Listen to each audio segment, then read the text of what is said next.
She sat amidst candlelight and elegant jazz music, wearing the dress he chose, the earrings he bought, smiling the way he taught her, and no one in that room knew that inside she had long since died. Damian Cross didn't use his fists. He used something more dangerous, sweet words sharpened into knives. But tonight, there was another man watching. And that gaze, cold, still, like someone who saw the trap before it snapped, would change everything. If you're watching this story, hit like and comment your city name so I know how far this story has come. And don't turn off the screen, because the best part is yet to come. The rain came in sideways that evening, driving against the tall windows of Aurelius like something that wanted in. The restaurant occupied the 14th floor of a building on West 57th Street, all dark glass and clean lines, and the kind of quiet that money buys deliberately, the kind of quiet that makes raised voices impossible. That was the point.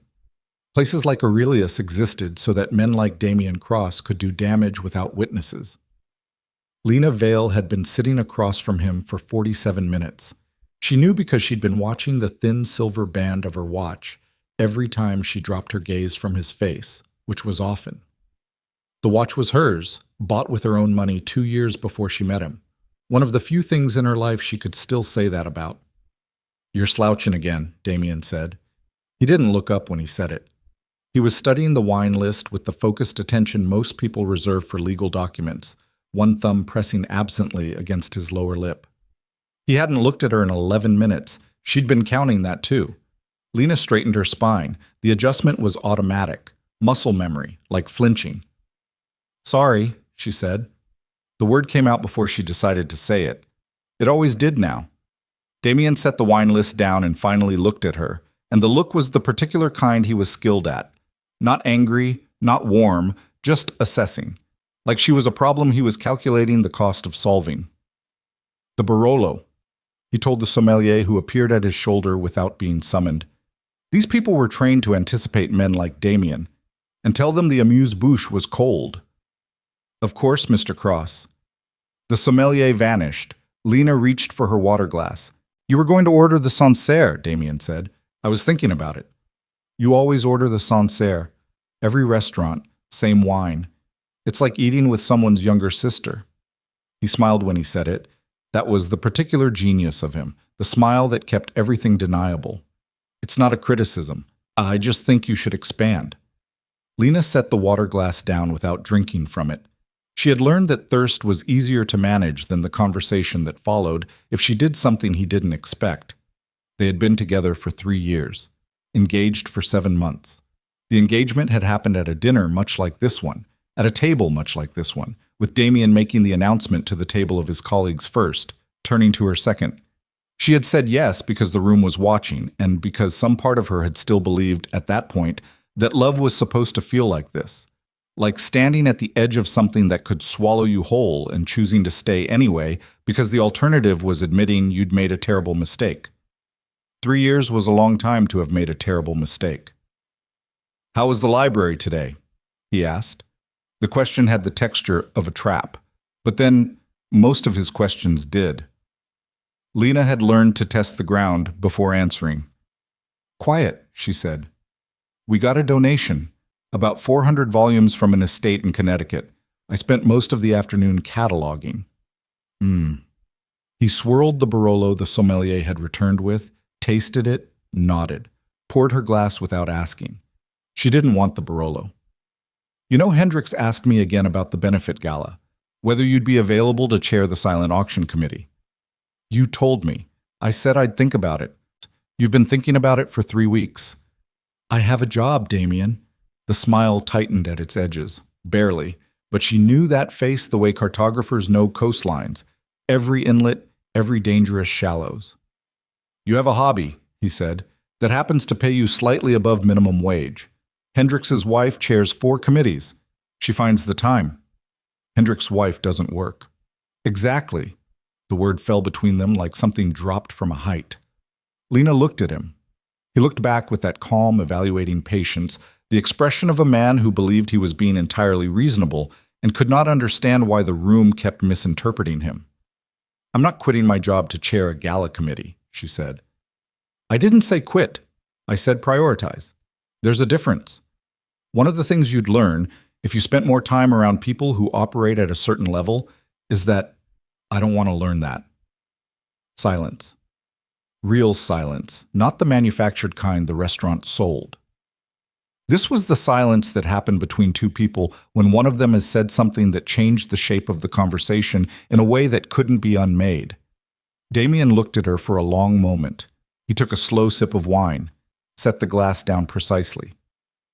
"You're tired," he said. "Long day." It wasn't a question, it was a reclassification.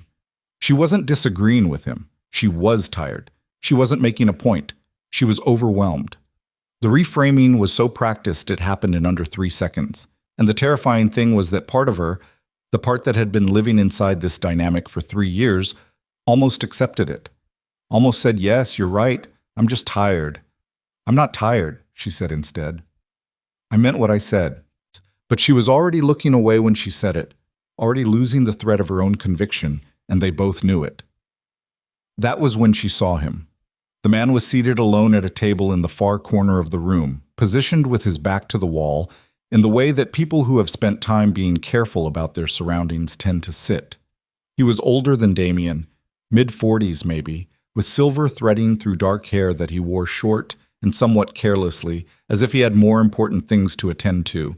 He was dressed in charcoal, no tie, and he was not pretending to be occupied with his phone or the menu or anything else. He was watching. Not the way people watch out of idle curiosity or the low-grade surveillance of the bored wealthy at restaurants like this. He was watching the way people watch when they've already understood something and are simply waiting to see if their understanding is correct. He was watching Damian. Or more precisely, he was watching the two of them together. The geometry of the table, the angle of her spine, the wine she hadn't chosen, the silence after the word exactly. Lena became aware of how she was sitting again, smaller than she'd been when she came in. The awareness came with a heat in her face that wasn't quite embarrassment and wasn't quite anger and was something more uncomfortable than either. She looked away from the man in the corner. Damian was explaining something about the Hendrix Gala now, the timeline, the contacts, the opportunity it represented for his firm's profile. And Lena was producing the specific quality of attention that had kept her functional in this relationship for 3 years. Present enough to respond, absent enough to survive. She nodded at the right intervals, asked one clarifying question, watched his face relax as the conversation moved back onto terrain he controlled. The appetizers arrived.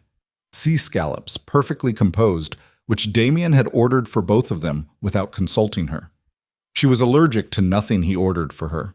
He knew her dietary restrictions with the same precision he applied to everything he gathered about her, not out of care, she had come to understand, but out of the need to demonstrate that he knew her better than she knew herself. "The Cross family dinner is Sunday," he said.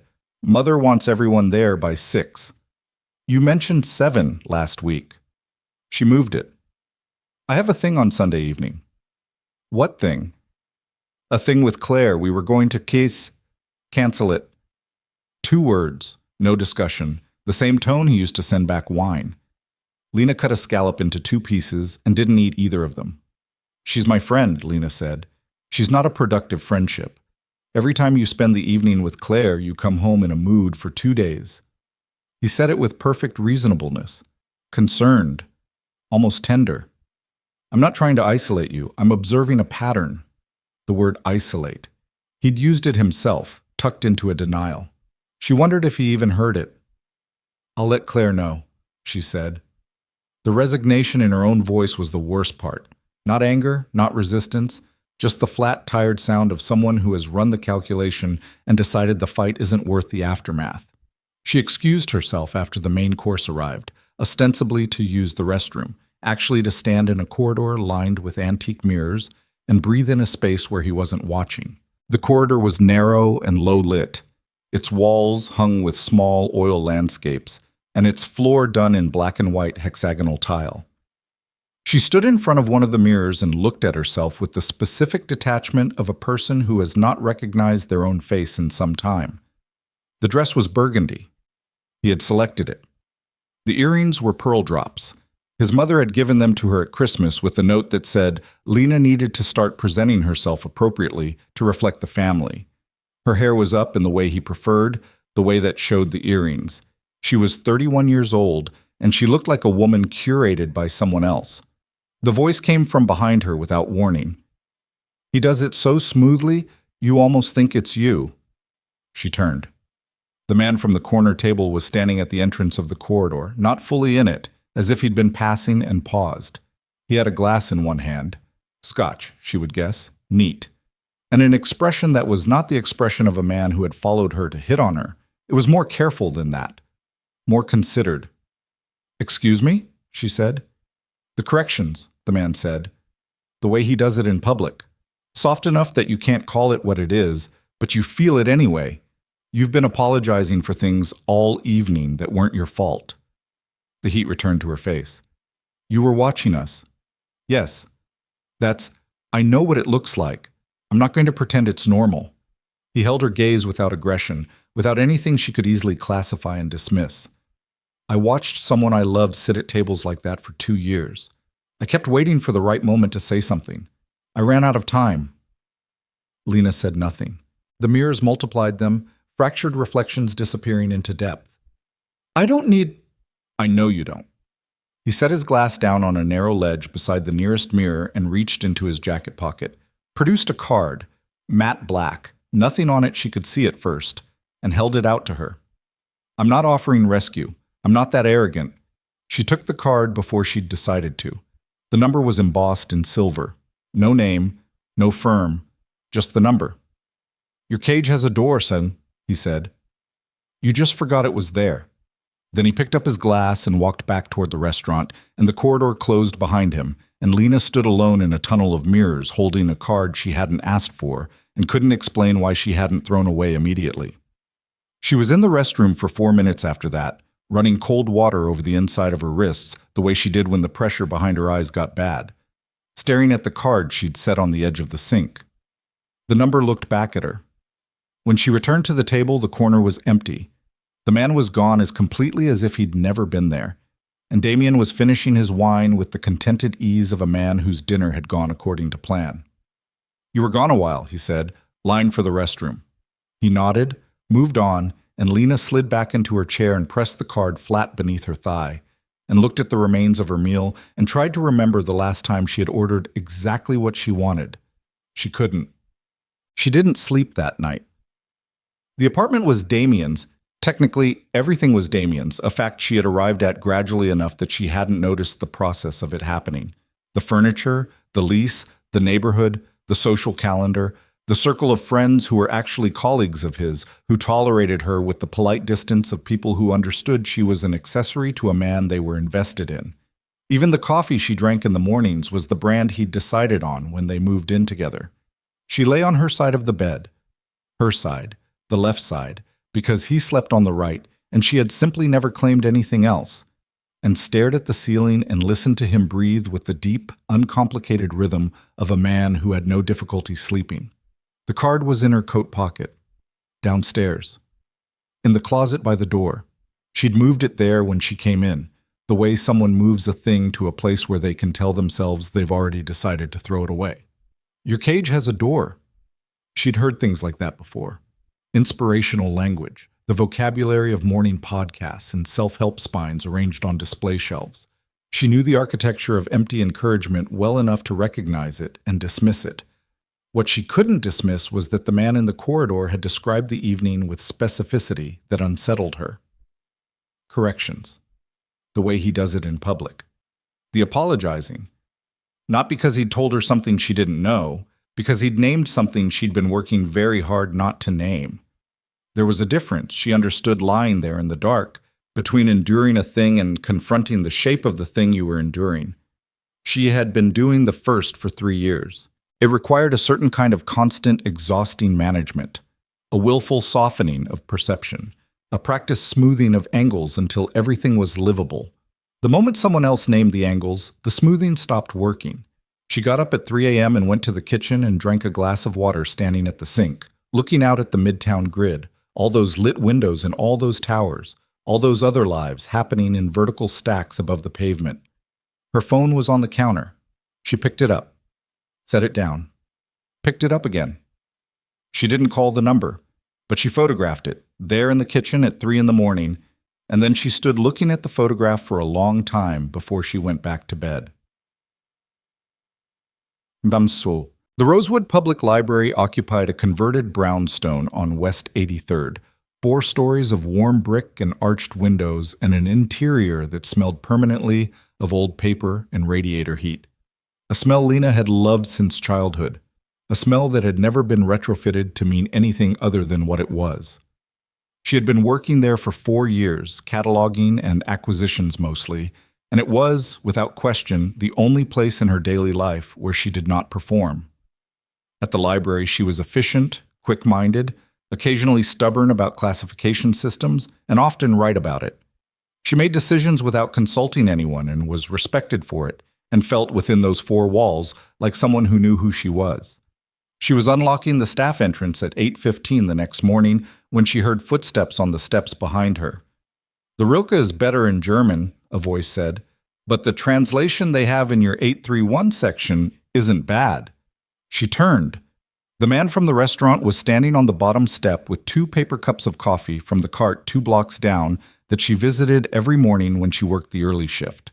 He was holding one out toward her with the calm of someone who had not seriously considered the possibility that this was not a welcome appearance.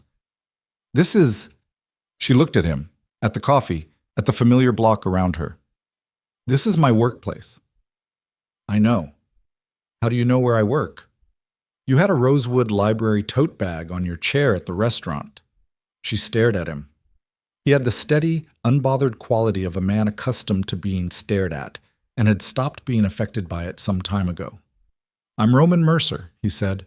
"I'm not following you in a way that should concern you. I came to give you coffee and tell you something, and then I'll leave." "You already told me something last night." "That was a hint. This is the actual thing." She took the coffee because she needed it, and because accepting it while telling him to leave felt like the most efficient path forward. She stood on the top step with her key still in the lock, and looked at him standing on the step below her, which put them at roughly the same height. "Tell me and go," she said. "You're going to talk yourself out of what you understood last night. You're doing it already. I can hear it in how you said that was a hint. You're filing me under eccentric stranger, possible threat. Forget by Thursday."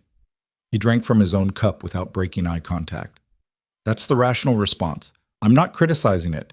I'm just noting that every woman I've ever watched stay in something like this did the same thing, made sense of the stranger, and went back to making peace with the familiar." Lena unlocked the door. "I don't know what you want from me." "Nothing. That's not me being glib. I genuinely want nothing from you. I don't have a personal interest in your situation other than the fact that I've seen it before, and I know how it ends if nothing changes." He paused. "Some of those endings are worse than others." The door swung open. The smell of paper and heat came out into the cool morning air. "The coffee is good," she said after a moment. "It is." She went inside. She did not invite him in, and he did not attempt to follow her, and that restraint, the simple fact of him staying on the step when she'd half expected him to push, registered somewhere she didn't want to examine. She found the Rilke in the 831 section 20 minutes after opening. Someone had tucked a folded page of notes between poems titled Letters to a Young Poet. She unfolded it, expecting a patron's forgotten bookmark, and found instead a single sentence in clean, unshowy handwriting. "The cage always had a door. You are not broken. You have been managed." She stood in the stacks for a long time with the note in her hand, alone among shelves of things that had lasted past the people who wrote them, and felt something inside her chest shift like tectonic plates, quiet and enormous, and the kind of movement you don't feel until after it's already happened. 3 days passed. She did not call the number. She thought about it with the regularity of a low-grade fever, not constantly, but there whenever her attention relaxed its usual disciplined patrol. On the second day, Damian came home with a folder. She was at the kitchen table with a cataloging spreadsheet open on her laptop and a cup of tea going cold beside it, and he came in and dropped the folder next to her tea without removing his coat, the way a man drops evidence. "Mother had these drawn up," he said. She opened the folder. Inside were printed pages from a social secretary's agency, schedules, proposed calendars, a draft of what appeared to be her weekly obligations post-marriage. 2 mornings per week in Midtown for charity board work. Thursdays with Cassandra for what was listed as family coordination. Sunday dinners at the Cross Estate in Westchester. A note at the bottom in Cassandra's handwriting, bold and sloping, reading, "Lena, we want to help you get organized. You'll be representing the family soon. This is what that requires." Lena looked at the pages. Looked up at Damian, who was checking his phone, already moved on to the next thing. "I have a job," she said. "I know. The schedule doesn't have room for a job. It has Tuesday afternoons." She looked at Tuesday afternoons on the schedule. 2 to 5, unassigned, the margin of a life. "This isn't a conversation your mother and I had together," she said carefully. "This is a thing that was decided, and I'm being presented with it." She's trying to be helpful, Lena. She runs 4 household events a year. She has contacts across the city. She's offering to bring you into that infrastructure, and you're going to make it a thing. He looked at her now, finally. "You could be grateful." Grateful? Lena looked at Tuesday afternoons and thought about Roman Mercer standing on the bottom step of her library and saying, with no particular drama, "That's the rational response. I'm not criticizing it." She said nothing. She closed the folder and went back to her spreadsheet, and Damian made dinner arrangements on the phone, and the apartment continued being exactly what it had been. But that night she opened her phone and looked at the photograph of the card for a long time, and the number looked back at her, and she thought about Tuesday afternoons. On the 4th day, a woman named Cassandra Cross arrived at the Rosewood Public Library at 11 in the morning. Lena knew her from events and dinners and the particular weight of a room that occurred when Cassandra entered it. She was tall, immaculately composed, in her mid-60s, wearing a coat that cost more than a month of Lena's salary, and an expression that suggested she had spent decades refining the art of polite demolition. She came alone. She did not browse. She found Lena at the reference desk and settled in front of her the way an attorney settles in front of a witness. "I'll be brief," Cassandra said. "Damian says you have reservations about the calendar." "I have a job," Lena said. "This job. Here." Cassandra looked around the library with an expression of charitable patience. "I respect that. But you need to understand what you're marrying into. Damian's position requires a partner who is present, not part-time, not available when her cataloging schedule permits. Present." She leaned slightly forward over the desk. "I'm not asking you to become something you're not. I'm asking you to become something bigger than what you are." The library was quiet around them. A student at a study table. An older man with newspapers. The warm, familiar smell of it all. "Bigger than what I am," Lena repeated. "You understand what I mean." "I understand exactly what you mean." Something happened in the space between those sentences. A small thing, barely visible. But Lena felt it. The tiny seismic shift of a person who has been compliant for so long that a single moment of stillness reads as resistance. "I'll think about the calendar," Lena said. Cassandra looked at her for a moment with something close to assessment. Then she straightened, adjusted her coat, and offered a smile of the kind that is not really a smile. "Don't think too long," she said. She left without browsing, without checking out a book, without any pretense of having come for any other reason. Lena stood at the reference desk for a moment after the door closed. Then she went to the 831 section and stood in front of the Rilke and took out her phone. She called the number. It rang twice. "I was wondering when you'd call," Roman Mercer said. "Don't," she said. "Don't do that." "Okay. I want to know what you meant. About your sister." A pause. Long enough that she thought he might not answer. "Not on the phone," he said finally. "There's a coffee place on Columbus and 82nd. Tomorrow morning, 7:30. Come if you want. Don't if you don't. Either way, the number still works." He hung up before she could answer. She stood in the stacks with her phone in her hand and the Rilke in front of her and thought about Tuesday afternoons and schedules drawn up by women she hadn't consented to and a folder dropped beside her tea like evidence. Then she thought about the note in the Rilke. "You are not broken. You have been managed." She put her phone in her pocket. She went back to the reference desk. She helped 3 patrons locate books they were looking for and answered 2 questions about the hold system and felt, for the entire remainder of the day, something she hadn't been able to name in a long time.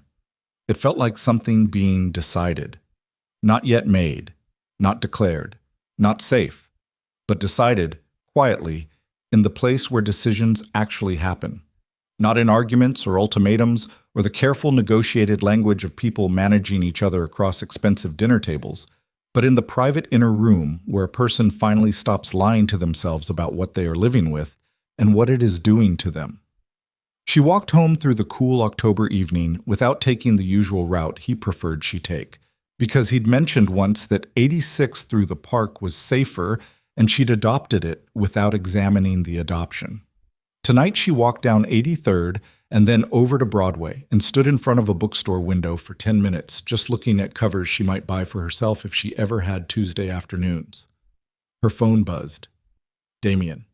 Late night at the office. Don't wait up. The dry cleaning. Did you get it? She had forgotten the dry cleaning. She stood on Broadway with the bookstore light behind her and typed back, "Sorry, I forgot." The apology came out in 4 letters, automatic, and she stared at it for a moment before hitting send, and then stood there on the sidewalk with people moving around her in the city doing what the city does, which is continue regardless, and felt the weight of those 4 letters with a clarity she had not allowed herself before. Sorry, I forgot.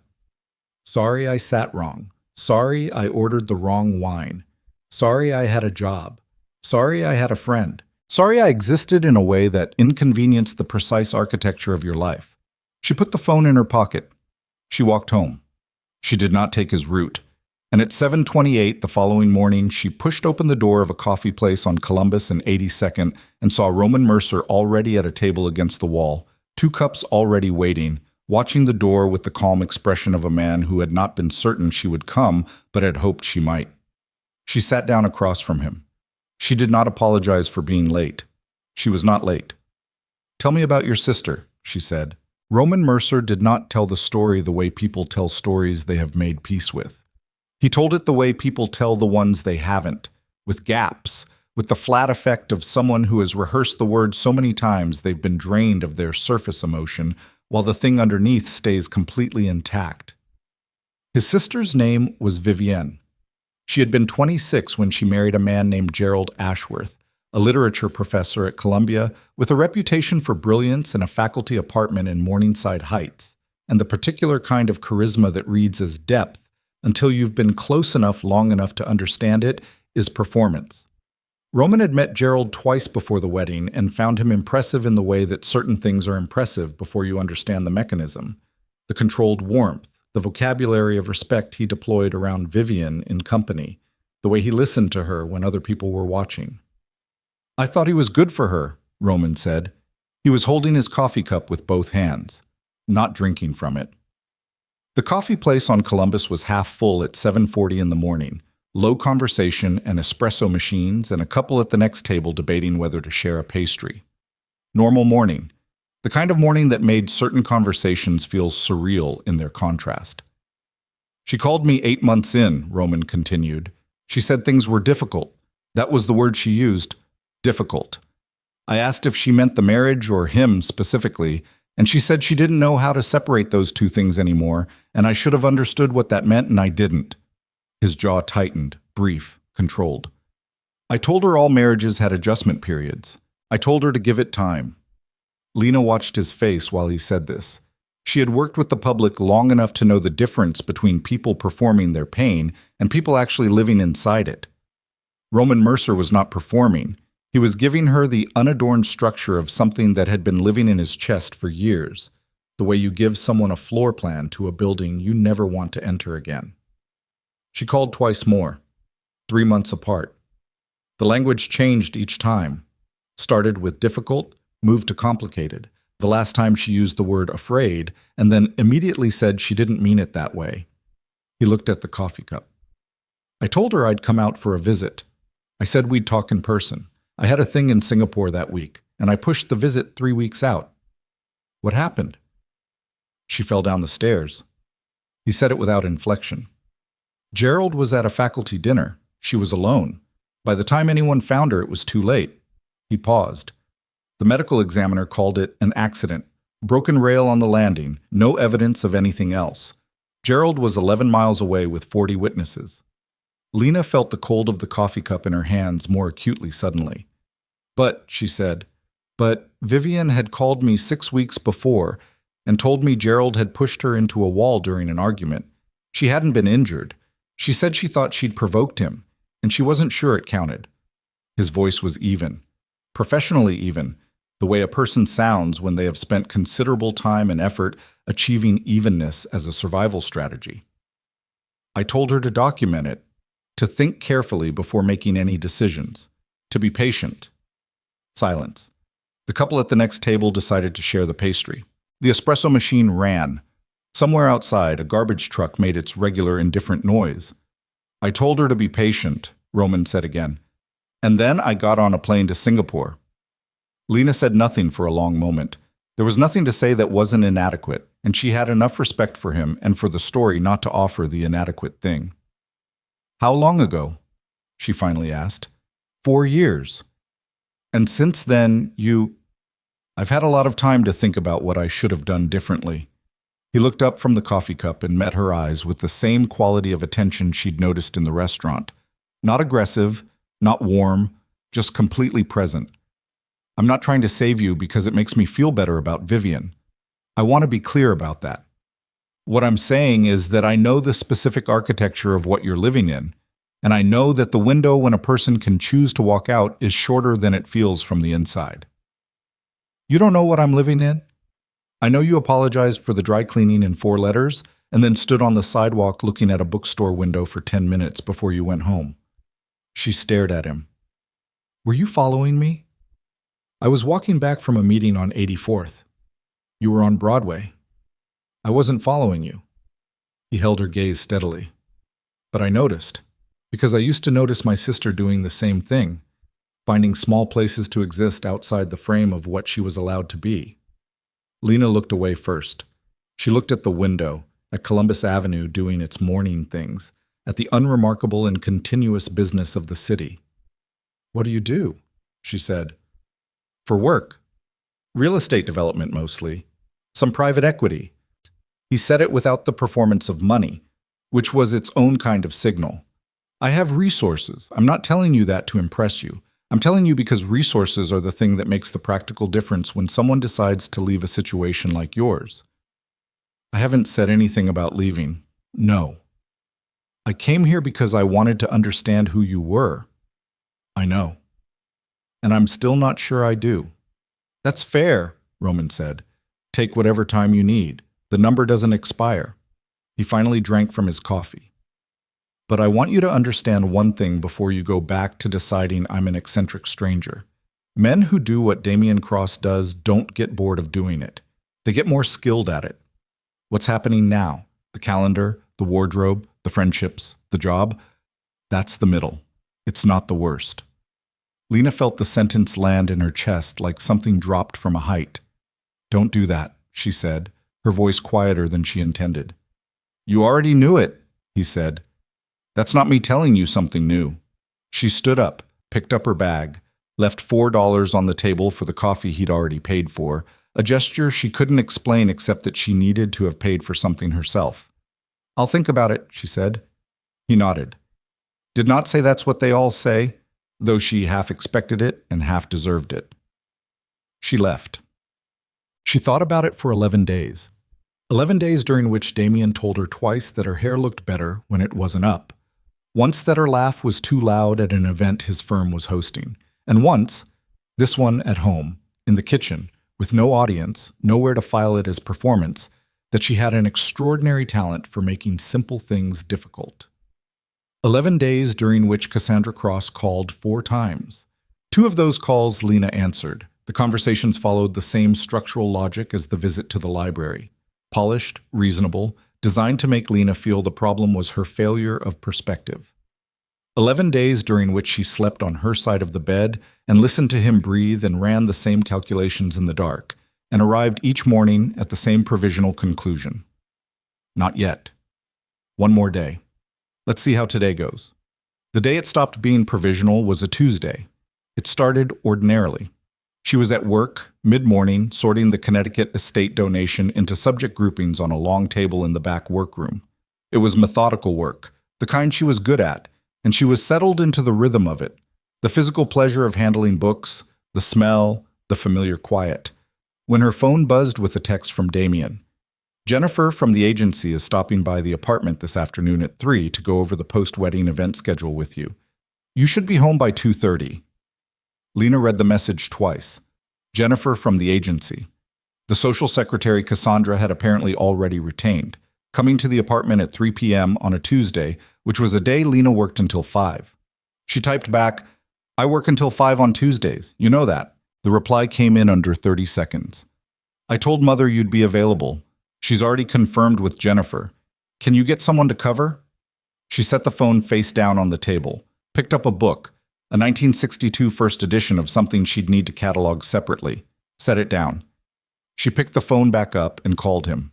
He answered on the second ring, which meant he wasn't in a meeting, which meant the text had been a choice, not a convenience. "I can't leave at 2:30, she said. "I have a full shift." "It's one afternoon." "It's my job, Damian." "It's a library." The word came out with a quality she'd heard before. Not contempt exactly, but the tone of a man who has decided that a thing is beneath serious treatment and expects you to agree. "Lena, Jennifer is doing us a favor fitting this in this week. Mother worked to arrange. I didn't ask your mother to arrange anything. That's incredibly ungrateful. She's scheduling my life. I didn't ask her to." The pause that followed had a particular texture. Not silence so much as the sound of something being selected. She had learned, over 3 years, that Damian's pauses were not neutral. He thought quickly and spoke deliberately, and the pause was the distance between the thought and the decision about which version of it to deploy. "You know what your problem is," he said, and his voice had gone to the level, almost gentle register she had come to fear more than his actual anger, because the level voice was the one that stayed deniable. "You treat every reasonable request like an encroachment. My mother is trying to welcome you into this family, and you're turning it into a battle. That says something about you. It doesn't say something about her." Lena stood in the workroom with the 1962 first edition in one hand and her phone in the other and felt the familiar machinery begin to engage. The part of her that would smooth this, that would find the language to de-escalate, that would produce an apology not because she believed she owed one, but because the alternative required more from her than she currently had. She felt it start. She let it start. And then she thought about Roman Mercer saying the middle is not the worst, and felt the machinery stall. "I'll be home at 5, she said.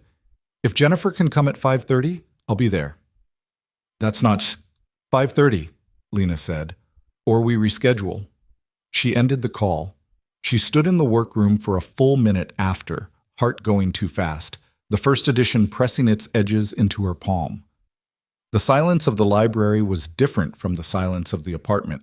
It had texture, history, the accumulated weight of things that had survived. She cataloged the Connecticut donation for the rest of the day without interruption. Nobody came to tell her she was wrong. The afternoon light moved through the stained glass windows and made colors on the floor, and she was present in it without performing anything for anyone. Jennifer came at 5:45. Damian was not there when Lena arrived home. He texted at 4:30 that he'd been held up and she should handle it herself, which she understood to be both a punishment and a strategic withdrawal. The two things in his arsenal that he sometimes confused for each other. Jennifer was a thin professional woman in her late 30s who had clearly done this kind of thing many times and had the smoothed-down effect of someone who has learned to be a conduit for other people's designs without registering any of it personally. She spread printed schedules on the kitchen table and walked through them with the pacing of a real estate agent presenting a perfectly adequate property.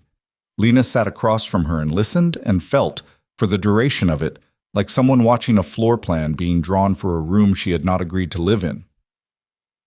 "The Thursday sessions with Mrs. Cross are largely social coordination," Jennifer explained. "Lunch, some appointments.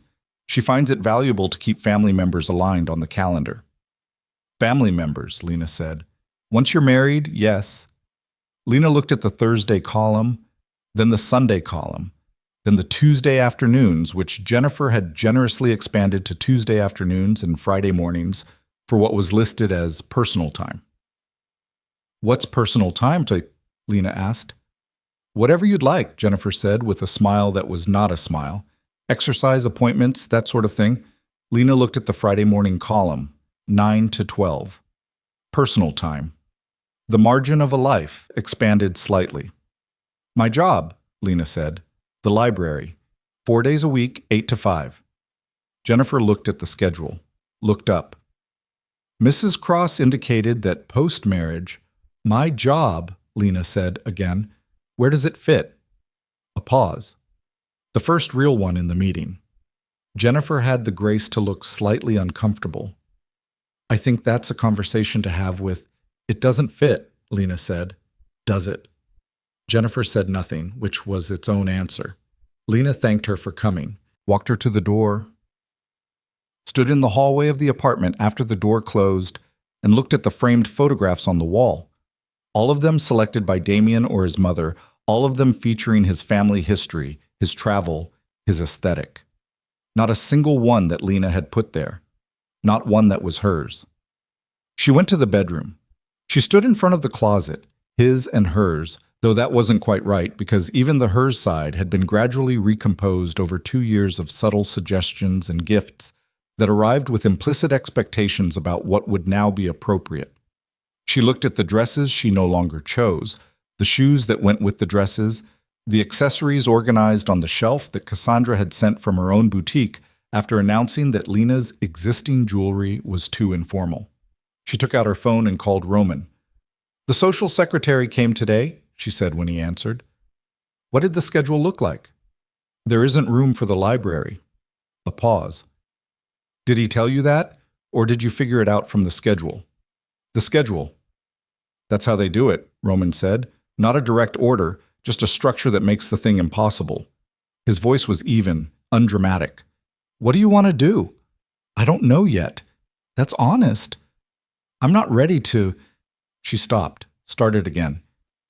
I'm not at the point where I know what I want. You don't have to be. The point isn't to have it figured out. The point is to stop pretending you don't see it. She sat down on the edge of the bed. Her side.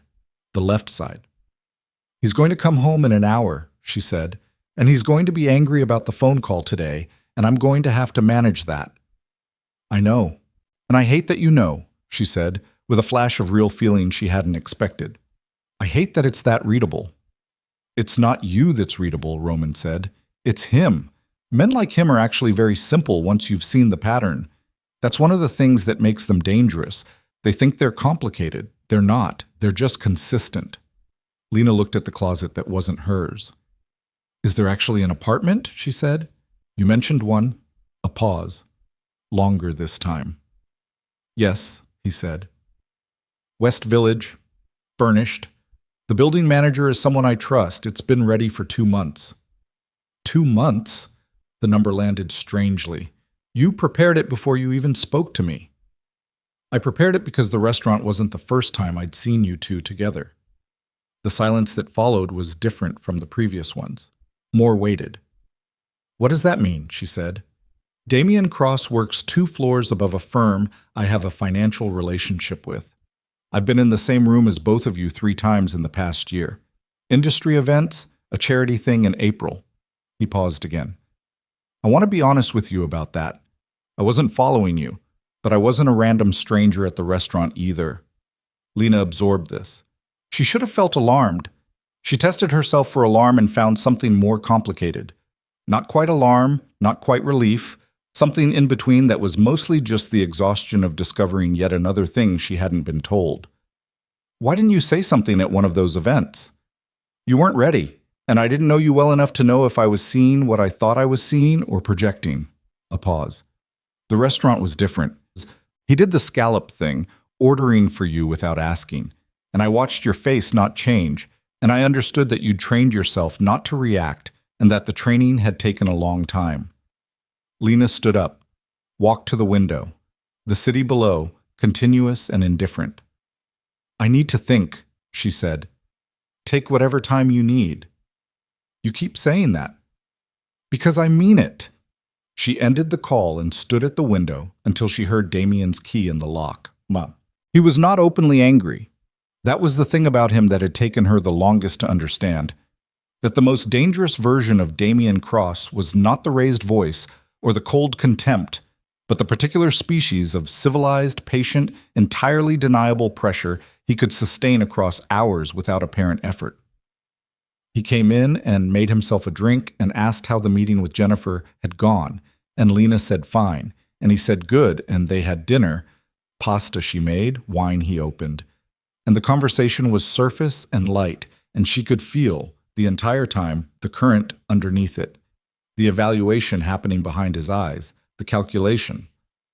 It was after dinner, dishes cleared, both of them on the couch with the television on and nothing being watched, that he said, without preamble, Jennifer called Mother after she left.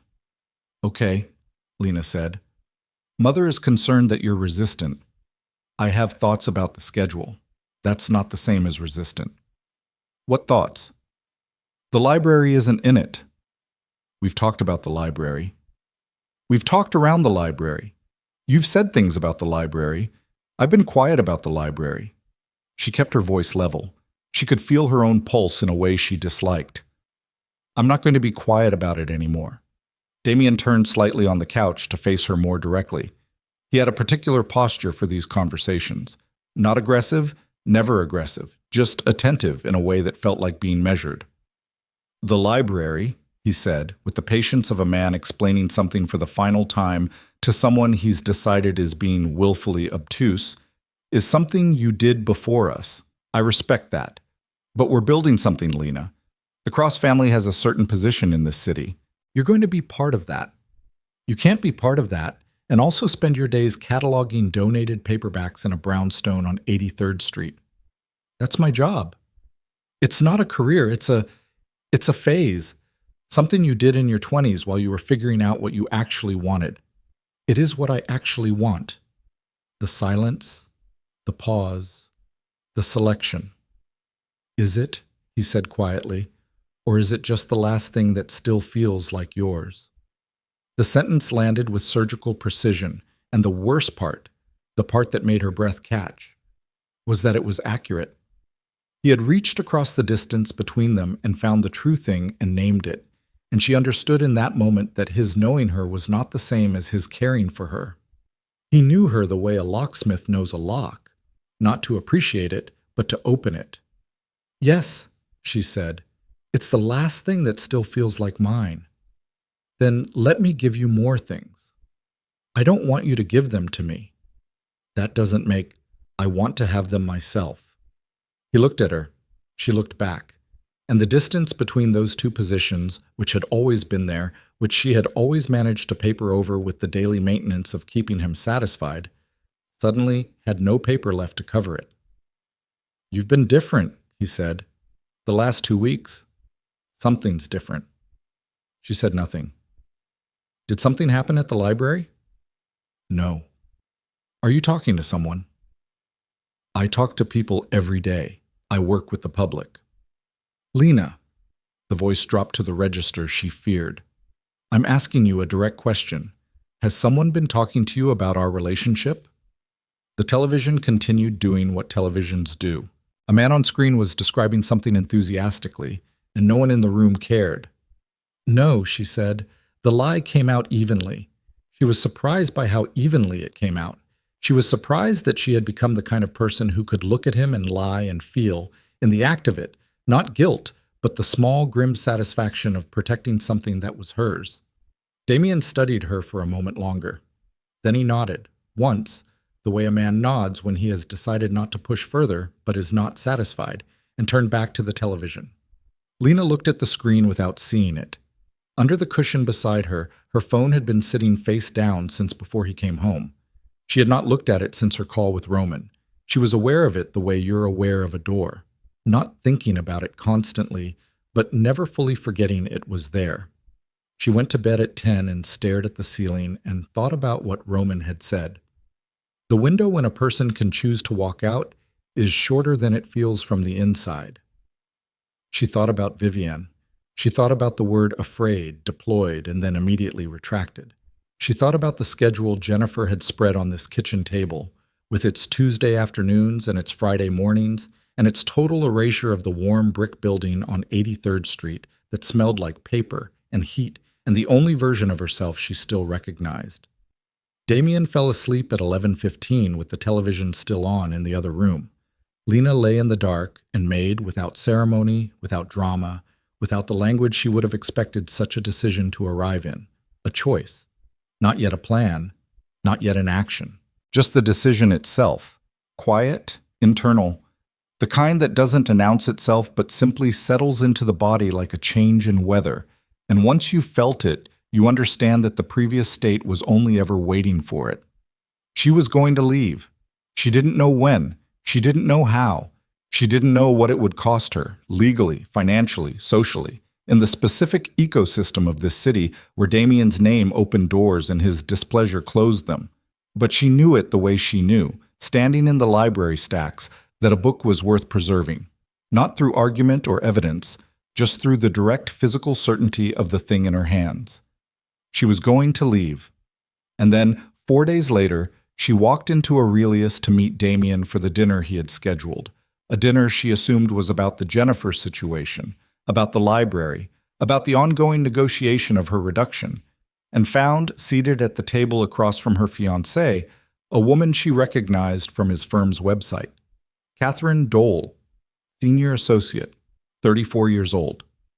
And the way she pulled her hand back from Damian's wrist when Lena arrived, not guilty, not startled, just careful, with the precision of someone who has practiced the movement, told Lena everything that the previous 3 years of careful management and civilized pressure had been built on top of. She sat down. She ordered water. She looked at Damian's face, composed, slightly flushed, already preparing the reframe, and felt something in her chest go very quiet and very cold and very, very. The thing about cold was that it had weight. Lena had not known that before this moment, had used the word the way everyone uses it, metaphorically, imprecisely, the way you say cold when you mean distant or calculated or unkind. But sitting down at that table in Aurelius with the candlelight doing what candlelight does and the soft jazz doing what soft jazz does, and Catherine Dole's hand completing its practiced withdrawal from Damian's wrist, Lena understood that cold was an actual physical phenomenon that happened inside a person, a dropping of temperature in the chest cavity, a slowing, a weight. She set her bag on the empty chair beside her. She smoothed the front of her coat before removing it, a gesture so automatic she barely registered it. She sat. "You're early," Damian said. "I took a cab." "This is Catherine Dole. She works with Marcus on the Veridon account. We were just going over some timing issues before dinner." Catherine Dole was exactly what the website photograph had suggested. Composed, sharp-featured, with the kind of controlled professional warmth that people in high-performance environments learn to deploy with precision. She smiled at Lena with the smile of a woman who had been in this position before and had developed a protocol for it. "Lena," she said, "Damian talks about you." "Does he?" Lena said. Not a question. Catherine registered the flatness of it, and her smile held, but something behind her eyes recalibrated. "The Veridon timing," Lena said to Damian. "Is that something that needed to be resolved over dinner, or was dinner incidental?" The pause, the selection. But this time it was fractionally slower than usual, and she noticed the fraction. "Catherine was in the neighborhood. We grabbed a drink before you arrived." He picked up the menu with the ease of a man who has decided the conversation is already over. "She's heading out." "I am," Catherine said, gathering her things with smooth efficiency. She stood, looked at Lena with something that was almost, not quite, but almost, an acknowledgement. "Nice to meet you." She left. Her heels were quiet on the marble floor. Lena watched her go and then looked at the table and saw, beside Damian's glass, the small circular condensation ring left by a second drink.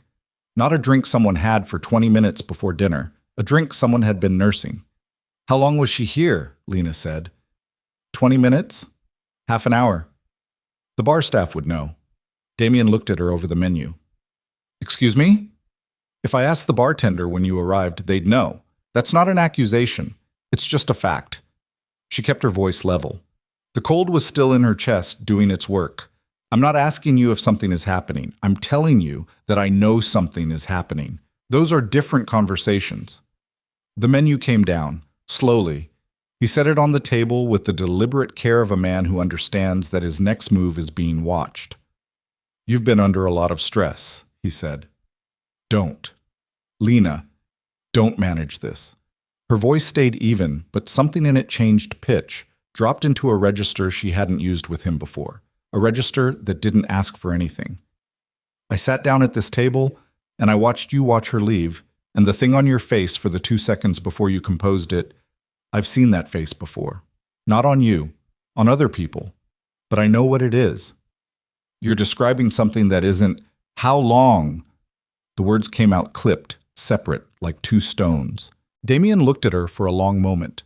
The jazz was playing something slow, and the candle between them was burning low, and there were 14 other tables in the room, all of them occupied, all of them doing their own careful work of performance and negotiation and pretense. This isn't the place, he said. I didn't choose the place. You did. Lena, how long, Damian? Another pause. And in this one, she watched something happen in his face. Not remorse, she would have recognized remorse, but calculation. The rapid internal processing of a man determining which version of the truth cost him the least. 7 months, he said. 7 months. She had been engaged for 7 months. She looked at the candle. She looked at the condensation ring beside his glass. She looked at her own hands, which were folded in her lap below the table, and she noticed that they were not shaking, which surprised her. And then she understood that the cold had done its work completely now, had moved through her like a weather system, and on the other side of it was not grief, but something older and harder and far more functional. The engagement, she said. Yes. Quiet, almost inaudible. You proposed to me while it's more complicated than don't. The word came out like a hand stopping traffic. Don't make it complicated. I'm asking you a simple question, and I want a simple answer. You proposed to me while you were sleeping with someone else. The silence that followed was the loudest thing in the room. Yes, he said. She did not cry at the table. She would examine this later, not with pride, because it wasn't pride, and not with detachment, because it wasn't that either, but with the careful interest of a person trying to understand their own machinery.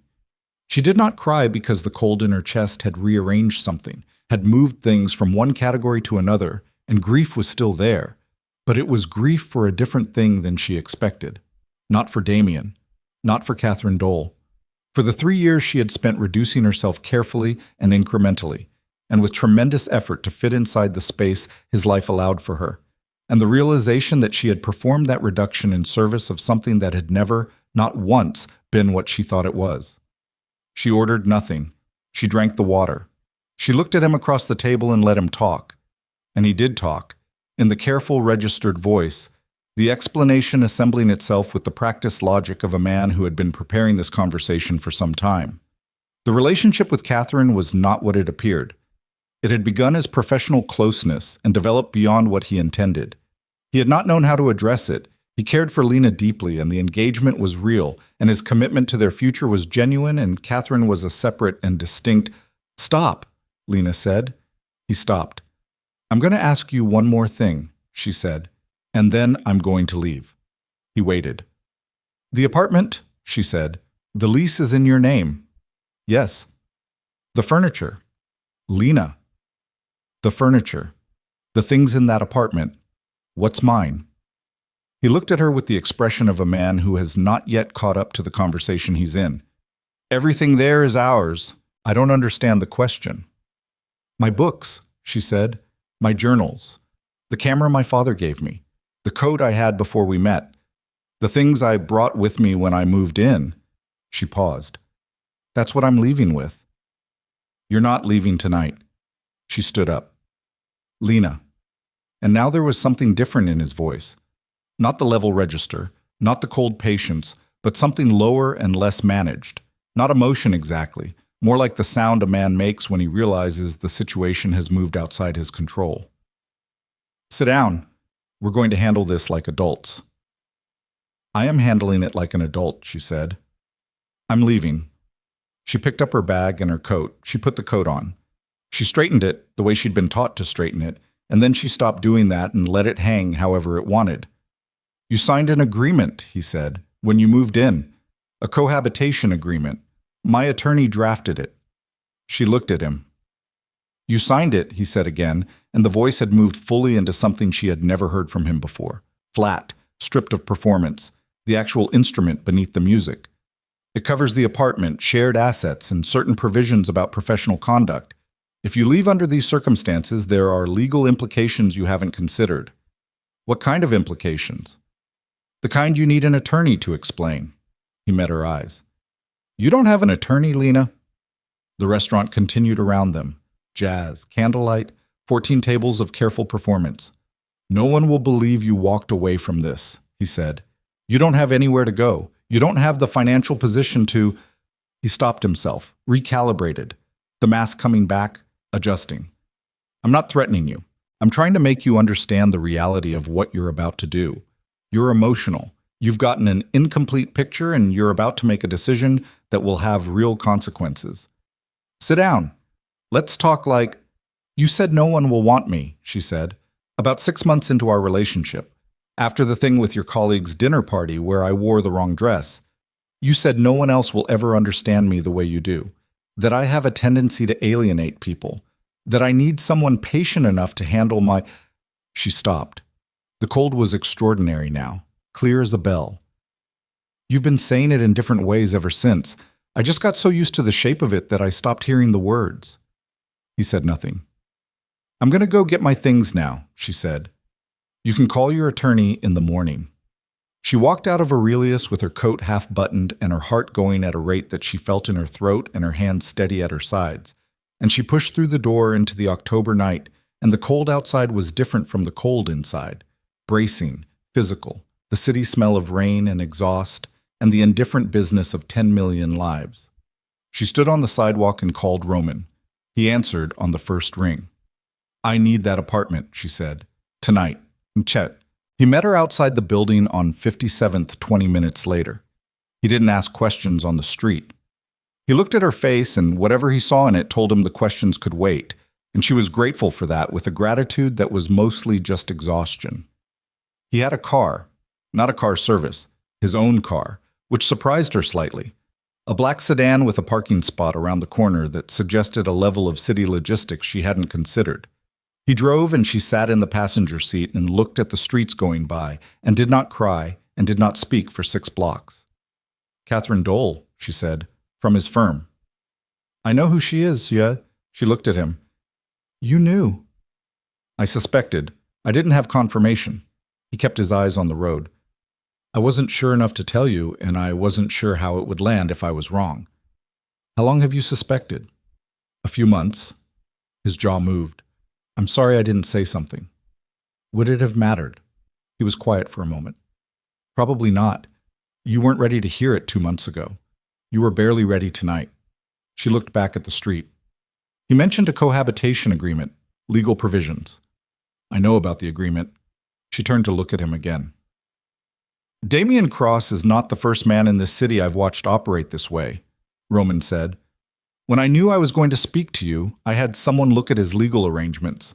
The agreement has provisions, but they're not as limiting as he implied. He was using the language to make you feel trapped. That's standard." He glanced at her briefly. "I have an attorney, Jennifer Hale.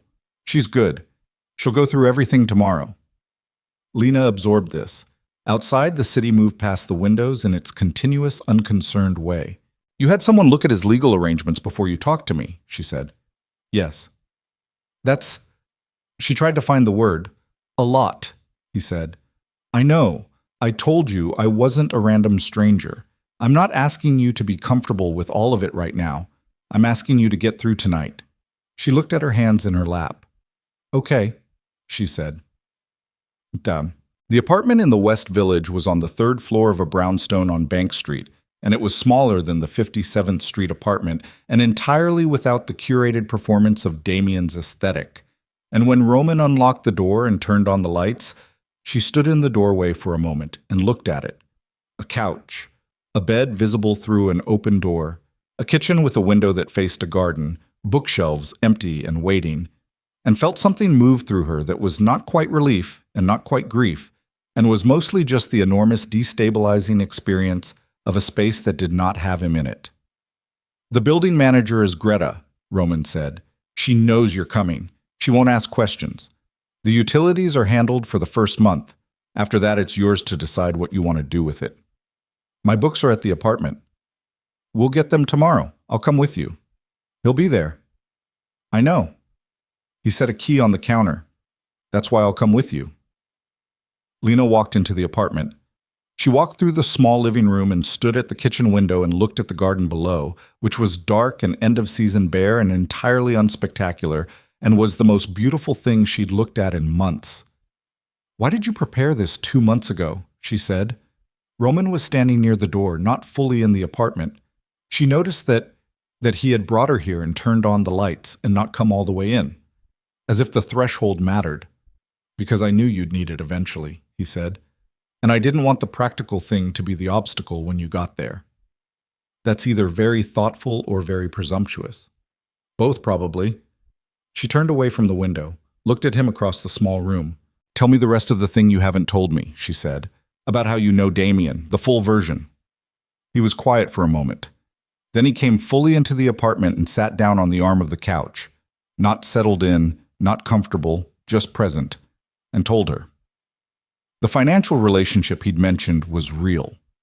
2 years ago, Roman's development company had been in preliminary talks with the firm Damian worked for regarding a commercial property in Midtown.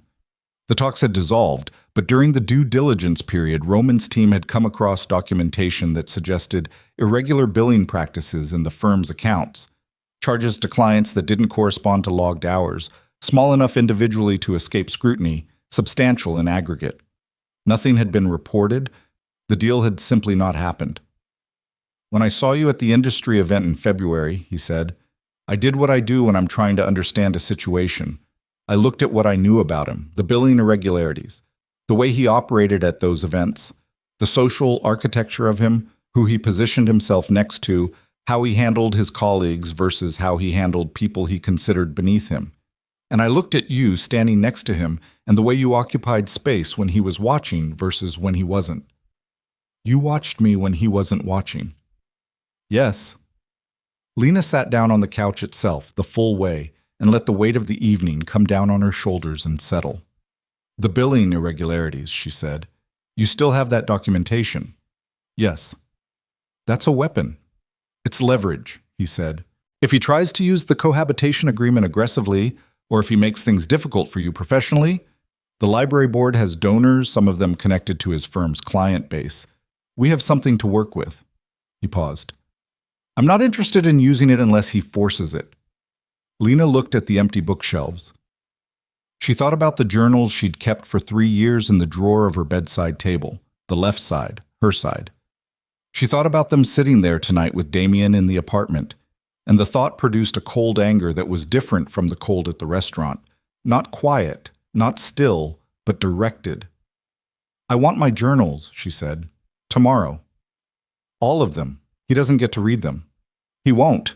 We'll go in the morning when he's at the firm." She nodded. She looked at the key on the counter. Small, ordinary, a regular apartment key. "I've never lived alone," she said. The admission surprised her coming out. "I went from my parents' house to a roommate situation to him." She paused. "I don't know what I do alone." "You'll find out," Roman said simply. Without pity, without the manufactured encouragement that would have made it feel like a performance. Just the flat statement of a thing that was true. She looked at him. "You said you're building a foundation. In Seattle." "Yes. It's been in planning for about 18 months. We're close to operational. For people in this situation." "For people in this situation who don't have a Roman Mercer showing up at their restaurant," he said, with a brief dry quality that might have been humor. "Which is most people." She absorbed that. "When do you leave?" she said. 6 weeks, maybe 8. 6 weeks. She looked at that number the way you look at a distance you're about to have to cross on your own. "Okay," she said. He stood. He moved toward the door. He stopped with his hand on the frame and looked back at her, sitting on the couch in the apartment he had prepared 2 months before she was ready for it, and she looked back at him, and there was a moment between them. Not romantic, not quite, but something. The specific recognition of two people who have seen each other in the unguarded register and have not looked away. "Sleep," he said. "Tomorrow's going to be a long day." He left. The door closed. The apartment was quiet. Lena sat on the couch in her coat and looked at the empty bookshelves and the key on the counter and the dark window facing the bare garden and let the silence be what it was. Not safe, not comfortable, not the absence of fear, just hers. The morning was gray and cold, and the cab they took uptown felt too small for the silence inside it. Roman sat in the front. Lena sat in the back. Neither of them spoke for most of the ride, which suited her because she was running calculations in the part of her mind that never fully stopped. What she needed, what she was leaving, what Damian would do when he understood she was serious. The cohabitation agreement kept surfacing. The word implications deployed across a restaurant table with the precise intent of making her feel the ground give way beneath her. She had signed something. She knew she had. She had signed it at the kitchen table 14 months ago when she moved in, part of a stack of practical documents, rental insurance, shared utility agreements, emergency contacts. And it had been explained to her as a standard cohabitation arrangement, and she had signed it because he was her fiancé, and because signing it felt like trust, and because she had not yet understood that his vocabulary of love and his vocabulary of control used the same words. Jennifer Hale was meeting them at the apartment at 10. Roman had called her at 8. Whatever Jennifer Hale cost, Lena was aware she was not the one paying it, and she was aware of what that meant and what it did not mean, and she was too tired to fully untangle the two this morning. The cab stopped on 57th. They got out. The building doorman, Marcus, she had known him 2 years. He had signed for packages and called cabs, and said good morning with the reliable warmth of a man who took his small sphere of responsibility seriously. Looked at her face when she came in, and then looked at Roman, and then looked back at her and said, "Good morning, Ms. Vale," with a careful neutrality that told her he knew, or suspected, something had changed. "Good morning, Marcus," she said. The elevator was mirrored. She did not look at herself. The apartment door was unlocked. Damian was not supposed to be there. It was 9:53 on a Wednesday morning, and Damian Cross was at the office by 8:30 every day without exception, had been for as long as she'd known him. She had built the plan around that fact. She had told herself it was safe. He was sitting in the living room in a chair facing the door. Suit jacket off. Tie loosened, a glass of water on the table beside him that he hadn't touched. She could see no condensation ring, which meant he'd been sitting there a while before he poured it. Waiting. He looked at Roman. Roman looked back.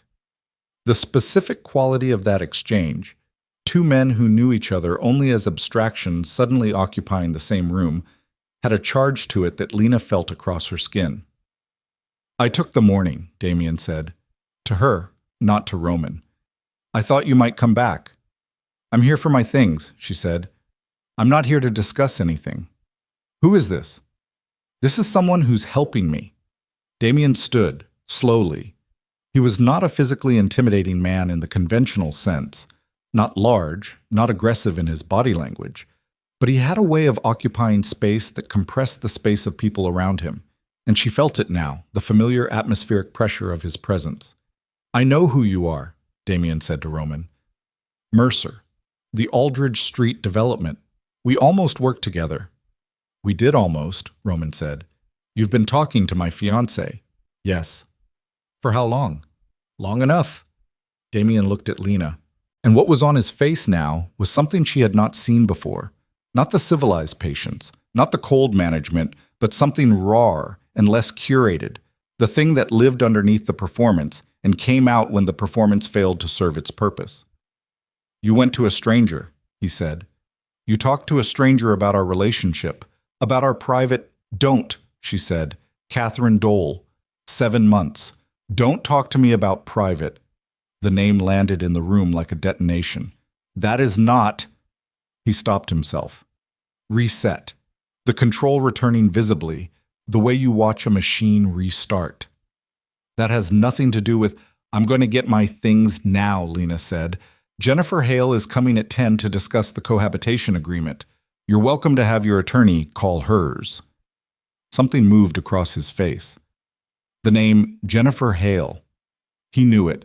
She could see that he knew it, and she could see that knowing it changed the calculation for him in a way she didn't fully understand but registered as significant. You retained Jennifer Hale, he said. She's been retained, Lena said. He looked at Roman, something dark and very cold in his eyes. You put her in contact with Jennifer Hale. I made an introduction, Roman said. You've been... Damian stopped. The control was working now, but it was working hard, and she could see the effort of it. You have been systematically interfering in my relationship. I've been offering your fiancé options, Roman said. Whether she used them was entirely her decision. You don't know what this relationship is. I know what it looks like. You don't know... Vivian Mercer, Roman said, died 4 years ago. Staircase fall in a Morningside Heights apartment. Medical examiner ruled it accidental. His voice was completely level. I've spent 4 years getting very good at recognizing what things look like. The silence that followed was the kind that changes the temperature of a room. Damian looked at Roman with an expression that was no longer the civilized mask and was not yet anything else. It was the expression of a man in transition between versions of himself, caught between them, and in that space she could see for the first time the actual dimensions of what she had been living with.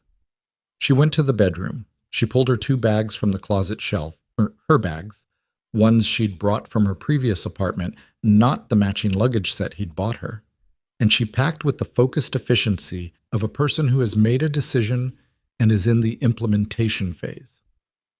Books from the nightstand, journals from the drawer, all 6 of them, rubber-banded together. The camera in its case from the back of the shelf.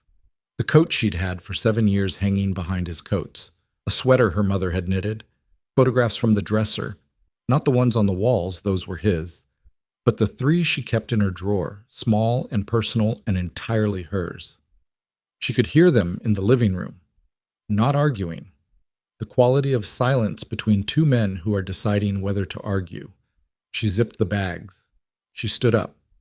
She looked at the room, his taste, his colors, his idea of what a bedroom should be, and felt nothing she hadn't already felt at the restaurant, which was to say, the clean, exhausted clarity of a thing already grieved. She carried both bags to the door. Damian was standing in the center of the living room. Roman was near the window. The geometry of the room had the specific tension of a conversation recently interrupted. Lena, Damian said. She stopped. She looked at him. You're going to regret this, he said. Not a threat. Not quite. The civilized register was back, just barely, the professional skin over the raw thing. You don't know what you're walking into. You don't know this man. You don't know what he wants from you. You think this is freedom. He almost smiled, and the almost was worse than the full expression would have been. You're just trading one situation for another. She looked at him for a long moment. Maybe, she said, but I'll be the one to find that out. She picked up her bags and walked to the door and opened it and walked out. And the door closed behind her, and she was in the hallway with fluorescent lights and a fire extinguisher in a red case, and the sound of the elevator at the far end. And Roman came through the door 30 seconds later with his jacket straightened and his face composed, and they walked to the elevator together without speaking. The doors opened. They got in. The doors closed. The mirrors in the elevator showed her back to herself, and she looked this time, looked at her own face, the bags in her hands, the coat that was hers. The elevator descended. At the lobby, Marcus held the door. Have a good day, Ms. Vale. Thank you, Marcus, she said. I think I will. They were on the sidewalk when her phone rang. She looked at it. Not Damian, not Cassandra, a number she didn't recognize. She answered. Ms. Vale, a woman's voice, clipped and professional. My name is Sandra Cho. I'm a journalist with the Tribune's finance desk. I've been looking into billing irregularities at Cross, Whitfield, and Marsh. I understand you've been in a close personal relationship with Damian Cross. I was hoping you might be willing to... Lena stopped walking. Roman, 2 steps ahead, turned and looked at her face and went very still. "How did you get this number?" Lena said. "I've been investigating the firm for about 6 months. Your name came up in connection with several of the affected client accounts.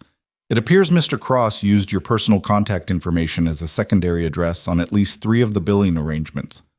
Ms. Vale, I want to be very clear. You are not a subject of the investigation, but your name is in these documents, and I think you should know that before someone else tells you." Lena stood on the sidewalk on West 57th with both bags at her feet and her phone pressed against her ear, and the city doing its indifferent morning business around her, and felt the ground shift in the way it had been shifting all morning. Not dramatically, not with the cinematic lurch of catastrophe, but with the slow, sickening tilt of a person who has been standing on something that was never as solid as they believed. "Say that again," she said. Sandra Cho said it again, slower this time. "The billing arrangements, the secondary address." Lena's name on documents she had never seen, attached to accounts she had never heard of, in a scheme she had not known existed. "How many accounts?" Lena said. "At least 3 that we've identified, possibly more." "Ms. Vale, I want to be clear. This isn't an accusation. Your name appears to have been used without your knowledge, but the moment the firm's attorneys become aware that a journalist has these documents, they will look for someone to what?" A pause. The journalist's pause. The one that precedes the sentence that changes things. "To complicate," Sandra Cho said carefully, "your signature doesn't appear on the billing documents, but your contact information does. In this kind of investigation, that distinction matters enormously, and it matters that you have representation before anyone from the firm or their legal team contacts you directly." Lena lowered the phone. Roman was watching her. He had gone completely still in the way she had come to understand meant he was processing rapidly behind the composed surface. "How bad?" he said. She told him. He said nothing for 3 seconds, then, "Get in the car." "Roman, the firm's attorneys will know about the investigation within hours if they don't already. Damian is upstairs right now. If he finds out the Tribune has those documents before Jennifer Hale gets to you," he picked up her bags, both of them, one motion. "Get in the car." She got in the car. On. Jennifer Hale's office was in a building on Lexington in the low 40s. Not the glass tower kind, the older kind with a lobby that smelled of floor wax and the particular seriousness of a place where paper still mattered. Her office was on the 9th floor, and the waiting area had 3 chairs and no magazines, which Lena later thought was either an oversight or a deliberate statement about the kind of clients Jennifer Hale worked with. People who were not here to wait. Jennifer Hale herself was 40-something, compact, dark-haired, and wearing an expression of concentrated calm that Lena recognized as the professional face of someone who dealt regularly in other people's worst days and had long since stopped being surprised by them. She shook Lena's hand once, firmly, and Roman's not at all, which told Lena they had a pre-existing working relationship that did not require ceremony. "Sit," Jennifer said. "Tell me everything, in order." Lena told her, in order. The engagement, the cohabitation agreement, the schedule, Catherine Dole, the restaurant, the apartment retrieval this morning, and last, the call from Sandra Cho on the sidewalk. She told it without editorializing, without the emotional texture, just the sequence of events with the dates she could remember, and Jennifer listened without interrupting and took notes by hand on a yellow legal pad with a pen she did not put down once. When Lena finished, Jennifer looked at her notes. Then she looked up. "The cohabitation agreement," she said. "You said it was presented as standard.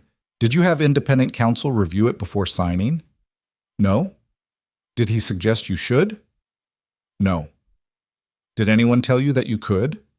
"No." Jennifer wrote something down. "The provisions he mentioned last night, implications if you leave under these circumstances, that's a bluff. A cohabitation agreement in New York can't prevent you from ending a relationship or leaving a shared residence. What it can do is complicate asset division and potentially impose financial penalties if the departure is framed as a breach of specific conduct clauses." She tapped the pad with her pen. "Those clauses usually require behavior that rises to the level of documented harm to the other party. Walking out of a restaurant and going to a new apartment does not meet that threshold." She paused. What he's actually afraid of is not you leaving. It's you leaving with information. The Tribune investigation. He doesn't know about the Tribune yet, but he knows Mercer has the billing documentation. He's known that since this morning, apparently. She looked at Roman briefly. How long has the journalist been working the story? She said 6 months, Lena said. Then the firm's compliance people are likely already aware there's an inquiry somewhere. They may not know it's Tribune, may not know how far along it is. But Damian Cross is a smart man, and this morning he came home to find his fiancée walking out with a man who has documentation of his firm's irregularities. He's doing math right now. She set down the pen. Here's what we're going to do. Sarwolta. What they were going to do took 3 hours to begin and 3 weeks to execute, and in the space between those two things, Lena learned what it felt like to be at the center of something that was moving faster than she could fully track, and to stay functional inside it anyway. The first thing was the restraining order. Jennifer filed the initial petition that afternoon, not based on physical violence, which had not occurred, but on a documented pattern of controlling behavior, coercive financial arrangements, and the fraudulent use of Lena's personal contact information in the firm's billing scheme, which constituted identity misappropriation under New York statute. The petition was precise and cold, and reading it was the first time Lena saw the architecture of the last 3 years described in legal language. And the legal language was worse than she expected because it was accurate. The second thing was Sandra Cho. Lena called her back from Jennifer's office, with Jennifer present, and they spoke for 40 minutes. She told the journalist what she knew, which was less than Sandra Cho already had, but included the texture of it, the lived interior of an arrangement that from the outside looked like a relationship, and from the inside was a managed reduction. She did not give a formal interview. Jennifer was clear that no formal interview was to happen until the legal situation was resolved. But Lena answered Sandra Cho's questions about the accounts, about when her contact information had been provided to Damian's firm, about what she had and had not signed. And the answers were detailed and consistent, and she gave them without shaking. When the call ended, Jennifer looked at her with something close to satisfaction. "You're a good witness," she said. "I've been keeping journals for 3 years," Lena said. Jennifer paused. "Where are the journals?" "In my bag." "I want to look at them." "They're personal." "I know."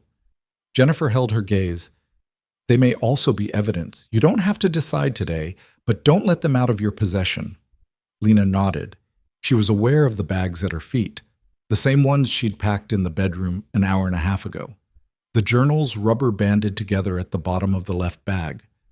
3 years of careful, private documentation of a life she'd been trying to understand while she was living it. She had not written them as evidence. She had written them because writing had been the only place where she did not have to perform, where the full version of events could exist. She thought about that now with a strange vertigo, the way private survival strategies sometimes turned out to be exactly the thing the situation required. The third thing happened at 4:17 in the afternoon, when her phone lit up with a call from a number she recognized as the main line of Cross, Whitfield, and Marsh. She looked at it. Jennifer, across the desk, saw her face change. "Don't answer." "I know." It rang 4 times and went to voicemail. 30 seconds later, a text from Damian's personal number. "We need to talk. This is beyond you and me now. Call me." Jennifer read the text over her shoulder. "He knows about the Tribune. How fast?" "Someone at the firm monitors press inquiries. 6 months of a finance journalist poking around, and the moment the subject's fiancé walks out the same morning, someone connected those dots." Jennifer picked up her own phone. "He's going to move quickly now, which means we need to move first."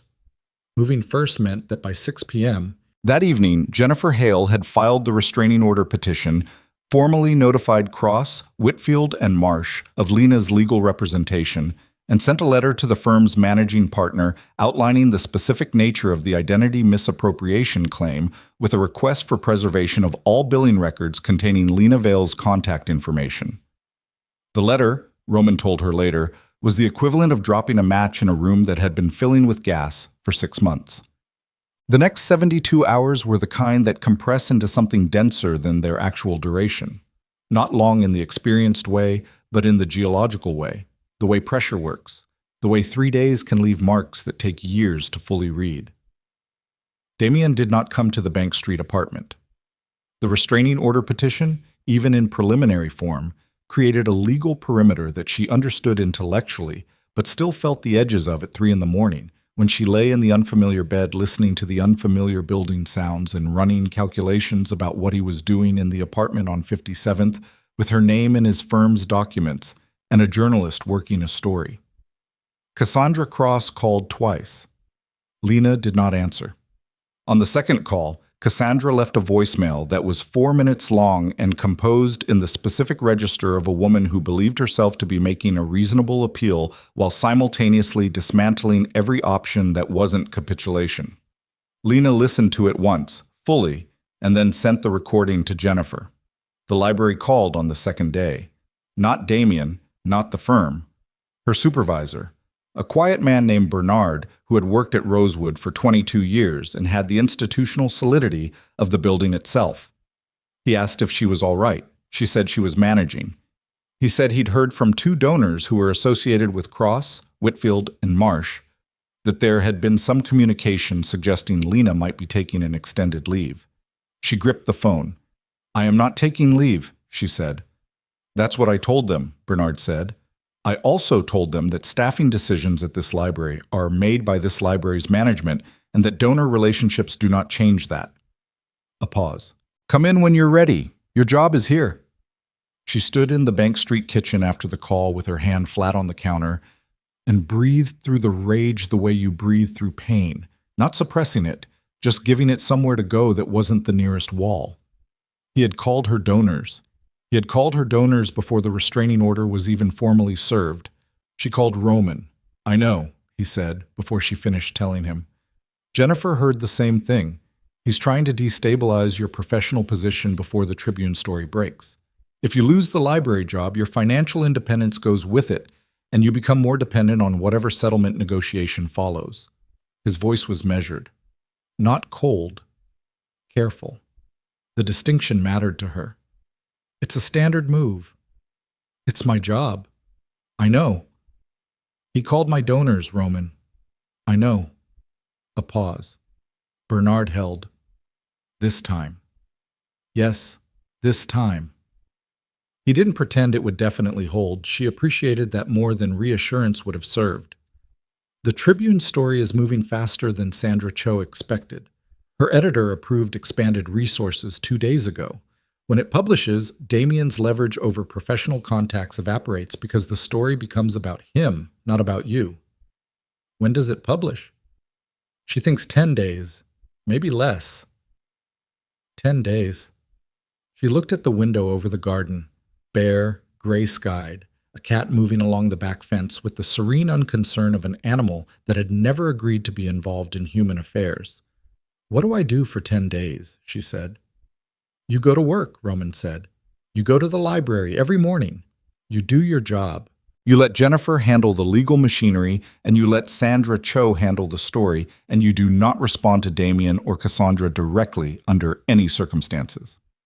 "And you?" A pause. "I'm handling some things on my end. The billing documentation. I've been in contact with the Bar Association's Ethics Committee, anonymously, through a third party. The Tribune story is going to be about financial misconduct. The Ethics Committee investigation is going to be about professional conduct. Those are 2 separate tracks, and Damian is going to have to run in 2 directions at once." She was quiet for a moment. "You've been building this," she said. "I've been preparing options," he said. "What gets used and how is not up to me." "But you built it." "Yes." She looked at the cat on the fence. It had stopped moving and was sitting with the perfect stillness of a thing that has decided this particular spot is adequate for now. "Okay," she said. On the 6th day, Damian Cross appeared at the Rosewood Public Library.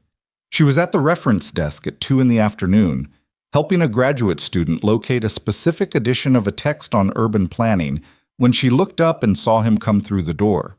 He was in his work suit. No coat, despite the October cold, which meant he had come directly and without planning, which meant something had happened that morning that had broken his usual composure. He looked like a man who had not been sleeping. She kept her hands flat on the desk. The graduate student was still talking. She said, "Excuse me one moment. with the steadiness of someone who has rehearsed steadiness, and she looked at Damian and said, clearly enough for Bernard at the far desk to hear, "You need to leave." 5 minutes, Damian said. "The restraining order petition is pending. You being here is a violation of its terms." "It's not finalized." "Bernard." She raised her voice slightly. Bernard looked up. "Can you call building security, please?" Damian's jaw tightened. He looked at Bernard. He looked back at Lena. He looked like a man recalculating in real time, the machinery visible for once beneath the skin. "The Tribune is going to destroy you along with me," he said, low and fast. "Your name is in those documents. Sandra Cho doesn't care about protecting you. She cares about the story. When it runs, you're collateral." "My name is in those documents because you put it there," she said. "Without my knowledge." "That's in Jennifer Hale's filing." "Jennifer Hale works for Roman Mercer." "She works for me." "She's paid by, She works for me," Lena said again. "Damian, you need to leave." He looked at her for a long moment. The library was very quiet around them. 2 patrons at reading tables had gone still. Bernard was on the phone. The graduate student had stepped back with the careful distance of a person who has understood they are witnessing something they should not be witnessing. "I built something with you," Damian said, and his voice, stripped of the level performance register, had a rawness she had not heard before. Not grief. She did not believe it was grief, but the specific sound of a man who has confused ownership with love for so long that the distinction has become genuinely unclear to him. "I gave you everything. You gave me a schedule," she said. "You gave me a wardrobe. You gave me a cage and called it a life." She held his eyes. "I don't have anything else to say to you." Security arrived 90 seconds later. Damian left without physical incident, which she noted with the detached clarity of someone filing information for later use. At the door he stopped and turned and looked at her one more time with that raw, unmanaged expression. And then he went out into the gray October afternoon, and the door swung shut behind him. Lena stood at the reference desk. The graduate student cleared his throat gently.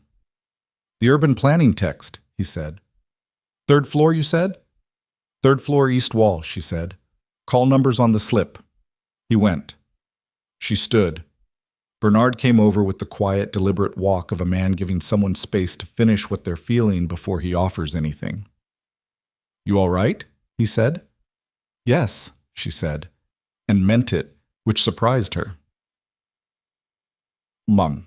The Tribune story published on a Thursday. Not 10 days. 8.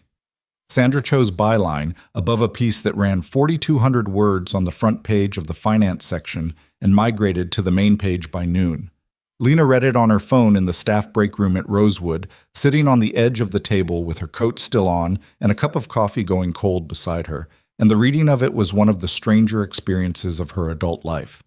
Seeing the architecture of something she had been living inside described from the outside with the clear forensic detail of someone who had spent 6 months mapping the structure. Her name appeared 4 times, each time as a person whose contact information had been misappropriated, each time clearly identified as non-complicit. Jennifer had been thorough. Sandra Cho had been careful. The billing irregularities were, in aggregate, larger than Roman had indicated, not just 3 accounts. 11. Spanning 4 years. The total figure made her set the phone down for a moment and look at the break room wall. She picked it back up. The story mentioned the Bar Association ethics inquiry. It mentioned 2 former clients who had agreed to speak on record. It mentioned that Damian Cross and 2 senior partners had been placed on administrative leave pending the firm's internal investigation. She called Roman. "I saw it," he said. 11 accounts. "Yes." 4 years. She paused. "He was doing this the whole time." "The whole time," Roman said. "Before you, during you, after you would have been." She sat with that for a moment. The whole time. Underneath everything, the dinners, the corrections, the wardrobe, the schedule, the careful systematic dismantling of her independence. Underneath all of it, a parallel architecture of fraud, and her name embedded in it without her knowledge. A small piece of camouflage in a larger machine. "How did my name get in there?" she said. His assistant used your contact information on account paperwork as a secondary administrative address. It's a technique, gives the billing arrangement an air of legitimacy, suggests a secondary party with knowledge. If the fraud were ever questioned, the presence of a third-party name creates confusion about who knew what. He paused. It's cowardly, and it's the kind of detail that, once a journalist and a bar association and a civil attorney all look at it simultaneously, tends to unravel everything attached to it.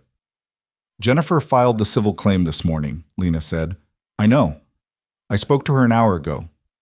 She said we might not need to go to court, that the firm's insurers will want to settle before it gets there. Probably right. Roman, she stopped, started again. The documentation you had, the billing records, when you shared those with the ethics committee and Sandra Cho, that accelerated all of this. Yes. You did that on purpose. I did it because he was moving against your professional position and your legal situation simultaneously, and the fastest way to change his calculus was to make him run in more directions than he could manage. A pause. I'm not going to pretend it was neutral. It wasn't. But every piece of it was true and documented and legally obtained. She looked at the break room wall, a corkboard with staff schedules and a fire escape map, and a postcard from someone's vacation somewhere warm. Where are you right now? She said. My office. Why? I want to talk to you in person. A brief pause. I'll come to you. He arrived at the library at 4:15 just before closing, and she met him at the staff entrance the way she had met him on the first morning. Her on the top step, him on the bottom one, the height roughly equalized. Except this time she'd opened the door before he could knock, and he was standing in the thin October light with his hands in his coat pockets, and the look of a man who has been in motion for 8 days straight and is showing it in the set of his shoulders. She had been looking at him for weeks now, with the cautious, calibrated attention of someone who couldn't afford to misread a person again. She had been taking inventory. His consistency versus his preparation, his restraint versus his history of watching and waiting and moving pieces into position before she knew the board existed. Come inside, she said. They stood in the back workroom among the Connecticut estate books she still hadn't finished cataloging, the same space she'd been standing in when Damian had texted about Jennifer from the agency a century ago. I need to know something, she said. Ask. The apartment on Bank Street, the attorney, the documentation, the ethics committee, all of it prepared before you spoke to me. She looked at him steadily. What do you get out of this? He met her gaze without flinching, without the brief recalibration she'd come to associate with him preparing a careful answer. I get to not have made the same mistake twice, he said. That's about Vivian. Yes, partly. He paused. And partly it's about the fact that men like Damian Cross exist in a specific ecosystem. They know the same people, use the same legal infrastructure, rely on the same social dynamics that make the people around them feel like the cost of naming what's happening is higher than the cost of staying quiet. His voice didn't change temperature when he said it, just became more deliberate. I have the resources to change that calculus for one person at a time. I've been doing it for 4 years. You're not the first, and you won't be the last, and the Seattle Foundation is because one person at a time isn't fast enough. She looked at him. How many? How many what? How many people? Before me? A pause. 7. Over 4 years, different cities, different situations, different levels of involvement. Did you? She stopped. Were any of them? No, he said, understanding the question before she finished it. No. I need you to be clear about that. I am not. He stopped himself. What I do is not about personal investment. It's about the system. The women I've helped have become strangers again after the situation's resolved. That's by design. She absorbed this. 7 people, 4 years, a methodology, a system. Not a savior complex, but something colder and more deliberate than that, and somehow more honest. And the Seattle Foundation, she said. The position you mentioned, beside you. Yes. Tell me what that actually means, he told her. The foundation was operational in 6 weeks, staff of 4 initially, scaling to 12 within a year. The work was case management, identifying women in financially or legally enmeshed abusive situations, providing legal access, housing resources, exit planning. He had 2 social workers, a legal coordinator, and a security consultant already hired. What he didn't have was someone who understood the interior of these situations from the inside, who could sit across from a woman who had been managed and reduced and reframed for years and speak to her in language that was neither clinical nor patronizing because it came from actual experience. "That's the position," he said. "It's a real job. It pays a real salary. It requires a background check, a contract, professional boundaries." He said the last part with a directness that told her he understood why it needed to be said explicitly. "It is not a relocation offer dressed up as employment." Lena looked at the unfinished cataloging on the long table. 6 boxes still to sort. 400 volumes from a Connecticut estate waiting to be identified and placed. "I love this job," she said. "I know. I'm not leaving it because you have a more interesting offer. That's not what I'm asking." "What are you asking?" He looked at her across the table with the books between them and the late afternoon light coming thin through the stained glass windows. "I'm asking if, when the legal situation is resolved and the dust is down and you've had time to figure out who you are in a space that's actually yours, I'm asking if you would consider it." He paused. "On your own terms, on your own timeline, not because I prepared an apartment or an attorney or a case file, because you want to." The library was closing around them. Bernard moved through the stacks, turning off lamps, the room going to shadow in stages. 6 weeks, she said. Give or take. She looked at the books on the table. She thought about Bank Street and the empty shelves and the garden below the kitchen window. She thought about the journals in her bag and what it meant that she had been writing them for 3 years in preparation for a truth she hadn't been ready to name. "I'll think about it," she said. And this time, saying it, she meant something entirely different by it than she had every other time in the last 3 years. Not the exhausted capitulation of a person managing someone else's reaction, but the actual thing, the literal meaning of the words. She would think, and it would be her thinking, and the answer would be hers when it came, and whatever it was, it would be the first decision she had made in 3 years that nobody had prepared the ground for in advance.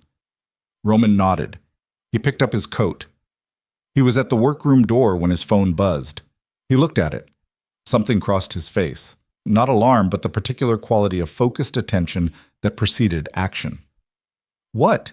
she said. He turned. "Jennifer just got a filing notification.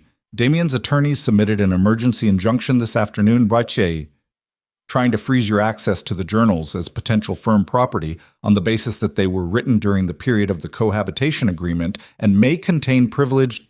They're my journals." "I know. Jennifer will fight it, but the hearing is tomorrow morning at 9, and Damian is going to be in that courtroom, and his attorney is going to argue that everything you wrote during those 3 years belongs to the framework of the arrangement you signed." He looked at her steadily. "He's not done. He's hurt, and he's exposed, and he's going to use every legal instrument available to make the process of leaving cost more than you can afford to pay." Lena looked at her bag, at the rubber band around 6 journals sitting at the bottom. 3 years. Every compromised dinner and canceled friendship and corrected posture and apology issued for existing. Every quiet calculation in the dark. Every version of herself that she had been slowly reducing until the library on 83rd Street was the only room left where she recognized her own face. She picked up the bag. "Then we'd better be at the courthouse at 8:30, she said. Roman looked at her for a moment with an expression she could not fully read. Not admiration exactly, but something in the register of recognition. The look of a person who has been waiting to see what someone is made of and has just received. The courthouse on Center Street opened its doors at 8 a.m., and by 8:25 Lena Vale was sitting in a hard wooden chair in a third-floor hallway with her bag in her lap and her journals inside the bag, and Jennifer Hale beside her going through a folder of documents with the focused efficiency of someone who had done this particular kind of thing many times and understood that the hallway before the hearing was where the actual preparation happened. The building smelled of floor cleaner and old paper and the specific institutional quality of a place designed to process conflict at scale. People moved through the corridor with the particular gait of those who were here on business they had not chosen. Attorneys in dark coats, clerks with document carts, a court officer eating a sandwich at the far end of the hall, with the serene detachment of a man who had stopped being affected by other people's worst days some time ago. Roman was there. He stood near the window at the end of the corridor, phone in hand, not hovering, not directing, just present in the way he had learned to be present, available without occupying more space than was his. Lena had not slept well. She was aware of this in her body. The specific gritty weight behind her eyes, the way her hands felt slightly disconnected from her arms, the way sounds came to her a half-second slower than usual. She had lain in the Bank Street apartment listening to the building settle and thought about the journals in her bag and what it meant that a man was going to stand in a courtroom this morning and argue that her private thoughts belonged to him. That was the part that had kept her awake more than the fear. Not the legal threat.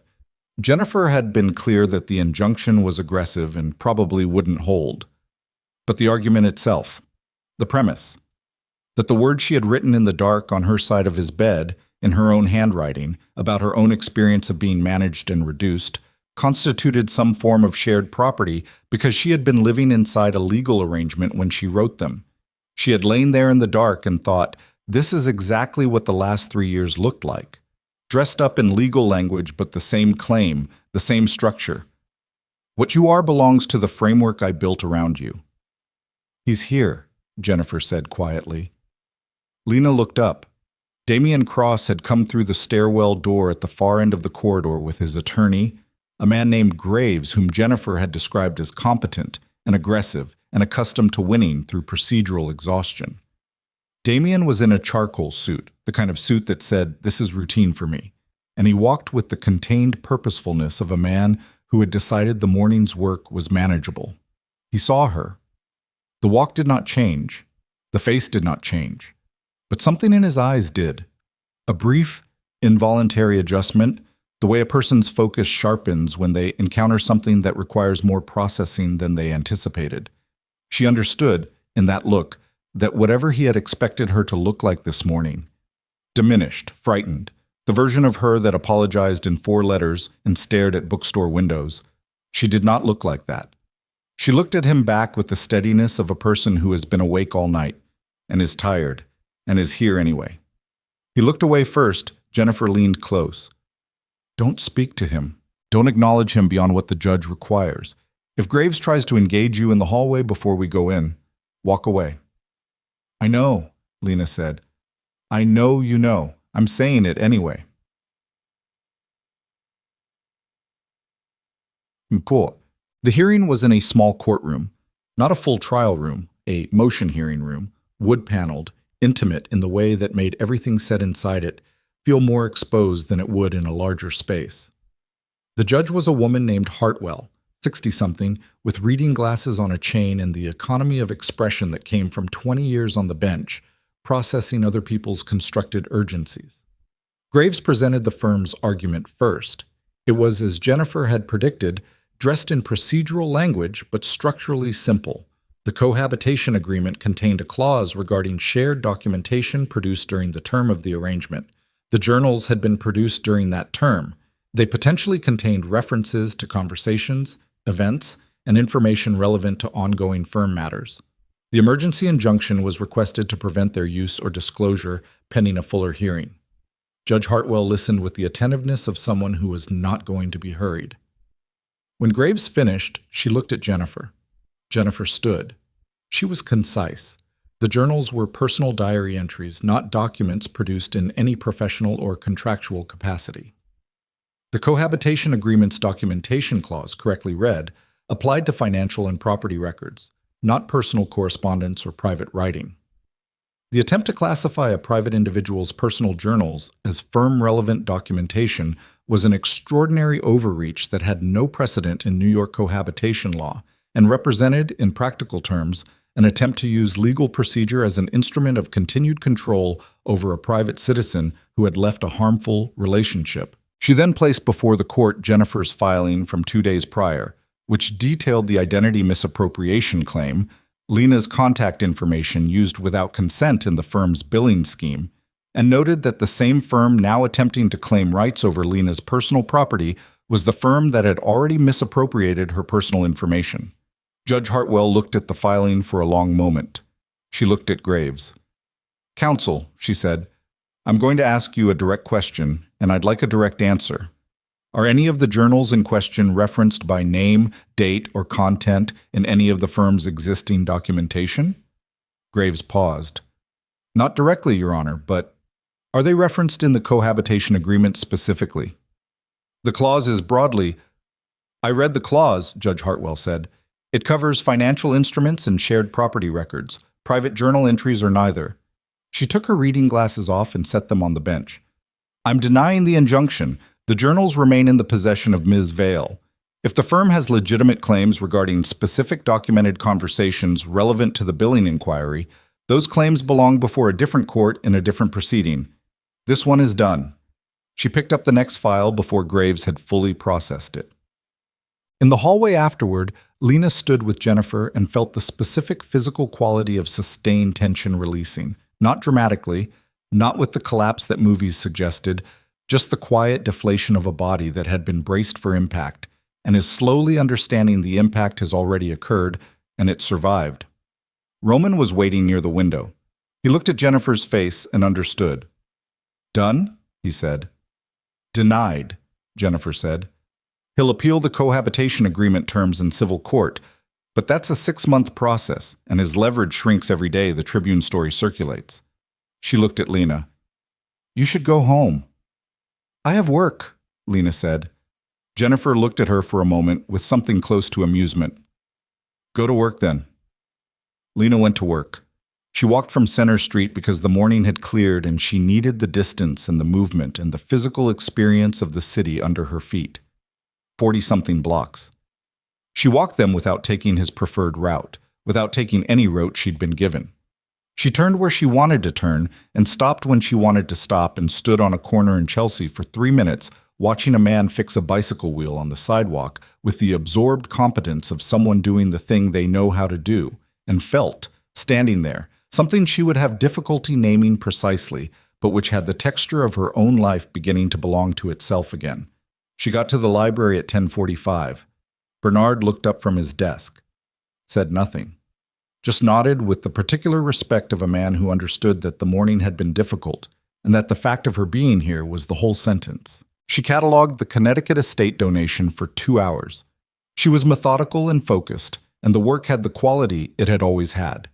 The physical pleasure of it, the orderly satisfaction of giving things their proper place. She found a first edition checkoff in the third box that made her stop and hold it carefully and feel, in the weight of it, the specific comfort of things that had outlasted everyone who had tried to claim ownership of them. Damian Cross resigned from Cross, Whitfield, and Marsh 11 days after the Tribune story published. The Bar Association's Ethics Committee opened a formal investigation the same week. 2 of the 11 affected clients filed civil suits against the firm. The firm's managing partner issued a public statement that used the phrase isolated incidents 3 times, which Sandra Cho analyzed in a follow-up piece with the careful, forensic attention of someone who knew exactly what that phrase was doing in that sentence. Lena read the follow-up piece at the kitchen table in the Bank Street apartment on a Sunday morning with coffee she had made herself from beans she had chosen at a shop on Bleecker Street because she liked the way the woman behind the counter had described them. Earthy, she'd said, with a long finish, not trying to be anything other than what it is. She had been in the apartment for 3 weeks. The bookshelves were no longer empty. She had bought 4 things at a street market on her second Saturday. A small lamp with a green shade, a print of a map of a city she had never visited, a ceramic mug with a handle slightly too large for elegant use, but exactly right for holding with both hands on a cold morning, and a plant that the seller had described as unkillable, which turned out to be aspirational, but not entirely false. She had not spoken to Damian since the courthouse. She had spoken to Cassandra Cross once, 2 weeks after, because Cassandra had called from a different number, and Lena had answered before she recognized the voice.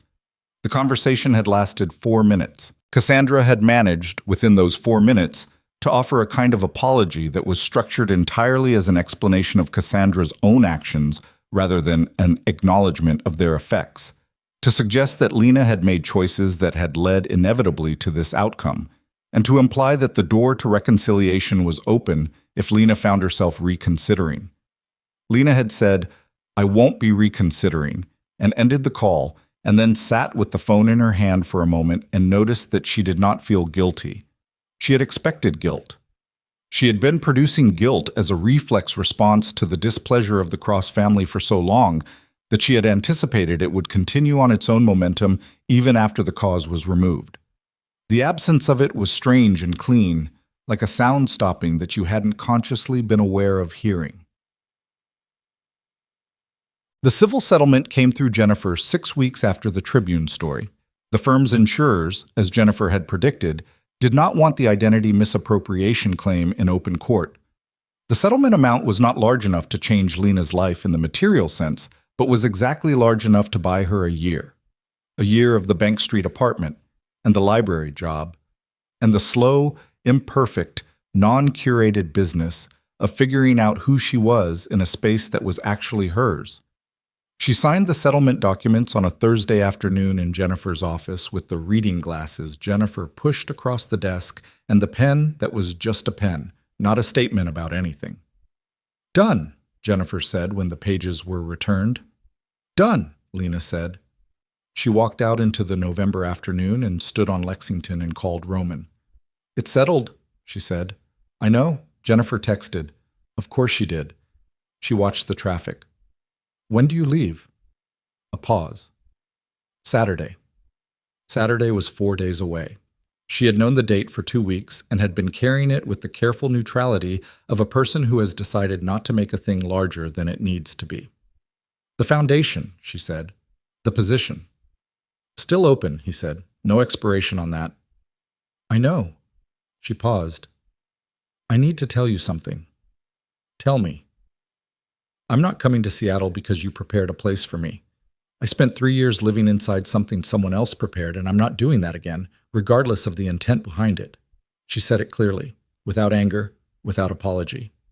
"If I come, it's because I've decided, not because a path was built." A silence, long enough that she thought he might be working out how to respond. "That's the only version I'd want," he said. "I need you to know I mean that." "I think I do know it," she said.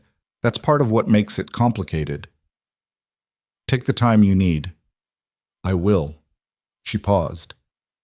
"Have a safe trip, Roman." "Take care of yourself, Lena." She put the phone in her coat pocket.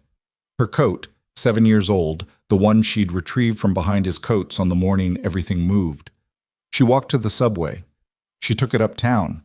She walked the last 6 blocks to the library because the afternoon was cold and bright, and she wanted to feel it. The weeks after Roman left had a quality she had not expected. Not loneliness exactly. She had expected loneliness, had prepared for it the way you prepare for weather, with contingencies and supplies and the anticipation of duration. What arrived instead was something more uneven and more interesting. Days of genuine quiet that felt like recovery, like the specific rest that follows a long illness. Days of impatience with herself, with the pace of healing, with the fact that she still sometimes reached for her phone to apologize to someone for something she hadn't done wrong. Days at the library that were simply good days, productive, warm, textured with the particular satisfactions of work that suited her. She went back to the Rilke on the 831 shelf in November and read the passage Roman had first marked for her, and found it neither as profound nor as manipulative as she had alternately suspected, just a poet saying the true thing in the way true things sometimes come out in poems, direct and without defense. She had dinner with Claire in the 3rd week of November, the first dinner with Claire in almost a year, the first one where she arrived alone and ordered what she wanted and told the whole story with the flatness and occasional dark humor of someone who had finally gotten enough distance on it to see the shape of it clearly. Claire listened to all of it and then said, "I knew something was wrong. I kept waiting for you to tell me." "I didn't know how to say it," Lena said. "You could have said anything. You could have said, 'I think I'm disappearing,' and I would have understood." Lena looked at her across the table. "I know that now." "Is that the lesson? Tell your friends?" "That's one of them," Lena said. They sat for 2 hours and split a bottle of wine, and Lena laughed, actually laughed, twice. Once at something Claire said, and once at something she said herself. And both times it was the real sound, the one that Damian had corrected at the firm event for being too loud. And both times it was exactly as loud as it wanted to be. Chuts. She thought about this foundation for the entire month of November and half of December. She thought about it the way she thought about the Rilke. Not constantly, but returning to it, testing it from different angles, trying to separate what was genuinely hers from what was pressure, from what was gratitude in disguise, from what was the old habit of moving toward the prepared path because the unprepared one required more from her. She wrote about it in the journals, the new one she'd started at the Bank Street apartment, the first page of which she had written on the second night there, sitting on the floor against the couch, because she hadn't bought furniture yet. I don't know who I am without someone defining the frame. I need to find out. She filled 40 pages by December. She talked to Bernard about it in the last week of November, in the quiet of the library after closing, with the lamps on low and the building doing its old building sounds. She told him about the foundation, the work it would involve, the possibility of it. Bernard listened. He looked at the bookshelves around them for a moment. "What would you be giving up?" he said. "This," she said. "Probably." "You could come back if it didn't work." "Maybe." "Would you want to come back if it didn't work?" She thought about it honestly. "I don't know. I don't know what I'd want then. I only know what I want now." "What do you want now?" She looked at the shelves, the Chekhov first edition she'd catalogued, now in its proper place. The Rilke on the 831 wall. 400 Connecticut volumes given their addresses at last. "I want to do something with what happened to me," she said. "I don't mean make meaning of it, or turn it into a lesson. I mean, I want to use it, practically.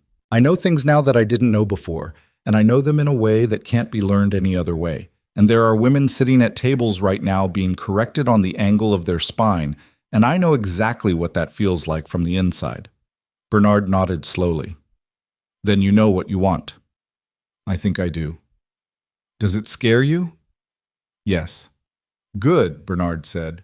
"Things worth doing usually do." Shout. She called Roman on a Thursday in the second week of December. He answered on the second ring. She could hear in the background the low ambient sound of a space being worked, voices at a remove, something being moved, the particular acoustic texture of a building being made into something. "How is it?" she said. "Complicated," he said, and she could hear the exhaustion in it and the satisfaction underneath the exhaustion. "We're 3 weeks from opening. The case management system crashed twice this week. One of the social workers is extraordinary, and one of them I'm not sure about." "What are you not sure about?" "She's very good with procedure. I'm not sure she's good with the part that procedure can't cover. The part where you sit across from someone and they're not ready to hear what you're about to say. That part." Lena was sitting on the floor of the Bank Street apartment with her back against the couch and the green-shaded lamp on and the unkillable plant on the windowsill looking adequately alive. It was raining outside in the way December in New York rains. Determined, gray, the kind that doesn't stop. "I want to come," she said. Silence. "Not because you prepared it," she said, "because I've spent 6 weeks figuring out why I want to, and I'm satisfied with the answer." "What's the answer?" "I told you, I want to use what happened to me. I want to sit across from women who are where I was and say things that are true because I know they're true from the inside and not from a manual." She paused. "And I want to build something that isn't built around someone else's design of who I should be. I've never done that. I want to see what it looks like." She heard him breathe, a long, slow breath. "When can you come?" he said. "January. I need to give Bernard proper notice. I need to close the Bank Street apartment properly. I need to say goodbye to Claire and Marcus and the Rilke in the 831 section without rushing it." She paused. "I'm not leaving anything behind in a hurry again." "January," he said. "That works?" "Roman." She stopped. "Yes. When I get there, the foundation is the reason I'm coming. It's not about us. I need to say that directly." A pause. Long enough. "I know," he said. I haven't assumed otherwise. I know you haven't. I'm saying it anyway. Fair, he said, and she could hear in the word what she'd heard the first morning on the library steps, the specific quality of a person who means what they say without ornamentation. Fair, she agreed. She spent the last week at the Rosewood Public Library doing the things she would have wanted done for her if she were a library: careful, thorough, respectful of the system she was leaving in someone else's hands. She wrote detailed handover notes for her cataloging projects. She completed the Connecticut estate acquisition and shelved the last volume, a 1958 collection of American short stories that had been sitting in the unsorted pile for 3 months, in its proper place on the fiction wall. On her last day, a Friday afternoon in the third week of January, she stood in the 831 section for a while. She took the Rilke down and read the passage again. She put it back. She said goodbye to Bernard, who shook her hand and then, reconsidering, briefly embraced her with the awkward formality of a man who does not usually embrace people and has decided this is an exception. Come back and visit, he said. I will, she said. She meant it. She walked out of the Rosewood Public Library at 5 p.m. into the January cold with her bag over her shoulder and stood on the steps, the top step, the same step she had stood on months ago with a key in the lock and a paper cup of coffee and a man on the bottom step who had said things she hadn't been ready to hear, and stood there for a moment in the cold air and felt the shape of the last 4 months settle around her with the specific weight of things that are real. Not triumph, not the clean narrative conclusion where the meaning arranges itself neatly and the lesson is legible and the pain retroactively earns its cost. Real life was not built that way, and she was done requiring it to be. What she felt standing on those steps in the January cold was something more unruly and more honest. The complicated, specific pride of a person who has survived something that tried to make her smaller and has come out the other side still knowing her own name. She walked to the subway. She took it down to the West Village. She let herself into the Bank Street apartment for the last time. The landlord was coming the next morning. She'd packed almost everything. The bookshelves were empty again, and stood in the kitchen by the window looking at the garden below. The plant was on the counter. She'd given it to her neighbor, a retired teacher named Pauline, who had fed her soup twice during the worst weeks and asked no questions, who had accepted the plant with the gravity of someone who understood the gift was more than the object. The apartment was quiet. The lamp with the green shade was packed. The ceramic mug was wrapped in a sweater in the open suitcase on the floor. The map print of the city she had never visited was under the bed with the roll of tape she'd used to hang it. She stood at the window for 10 minutes, maybe 15. The garden below was bare in January, dormant, the way things that are going to grow again look indistinguishable from things that have stopped, until the season changes and you find out. She picked up the suitcase. She locked the door behind her. She left the key with Pauline, who took it and said, "Good luck, dear," with the plain warmth of someone who did not require the full story to understand the general shape of it. Lena walked out of the building on Bank Street into the January evening and stood on the sidewalk and breathed in the cold air and thought about nothing in particular for a moment. Just the city, just the cold, just the specific sensation of standing on pavement that did not belong to anyone and owed her nothing and asked nothing of her in return. Then she picked up the suitcase and walked toward the corner to hail a cab to Penn Station. She was almost at the corner when her phone buzzed. A text from Roman. "Flight lands at 6. Greta will have a key at the front desk. The 4th floor office is yours when you're ready." No rush. She read it twice. Put the phone in her pocket. She thought about the word yours. How differently it could land depending on the hands it came from. How the same word in Damian's mouth had meant enclosed, and in Roman's meant open, meant here, means waiting for you to decide what to do with it. She raised her hand for a cab. The cab pulled over. She put the suitcase in the trunk. She got in. "Penn Station," she said. The driver pulled into traffic. The city moved past the windows, the brownstones and the bodegas and the scaffolding on the buildings that were always in the process of becoming something else. The people moving on the sidewalks in the particular purposeful New York way that had always made her feel, even in the worst of it, that there was something to be part of if you could find your way back to yourself. She watched it until it was gone, and then she faced forward, and the cab carried her through the city she was leaving for now, and might return to and might not, and she felt no dread in the uncertainty of that, only the clean, unfamiliar weight of a future that had not been arranged in advance by anyone other than herself. The river appeared briefly between buildings as they crossed downtown, gray and wide and moving in the way water moves, without asking permission, without announcing its direction, simply going where the ground allowed it to go. She looked at it until it disappeared. Then she looked at the road ahead. Outside, the city continued doing what cities do, building and wearing down and rebuilding, indifferent and alive, asking nothing of the people moving through it except that they keep moving. And she was moving. Not away from anything, not toward a rescue, not into a story that had been written for her in advance, just forward, at her own speed, carrying what was hers. The cage had a door. She had found it herself. And the finding, the long, unglamorous, exhausting, irreversible act of finding it, was the only thing that had ever actually been hers to do.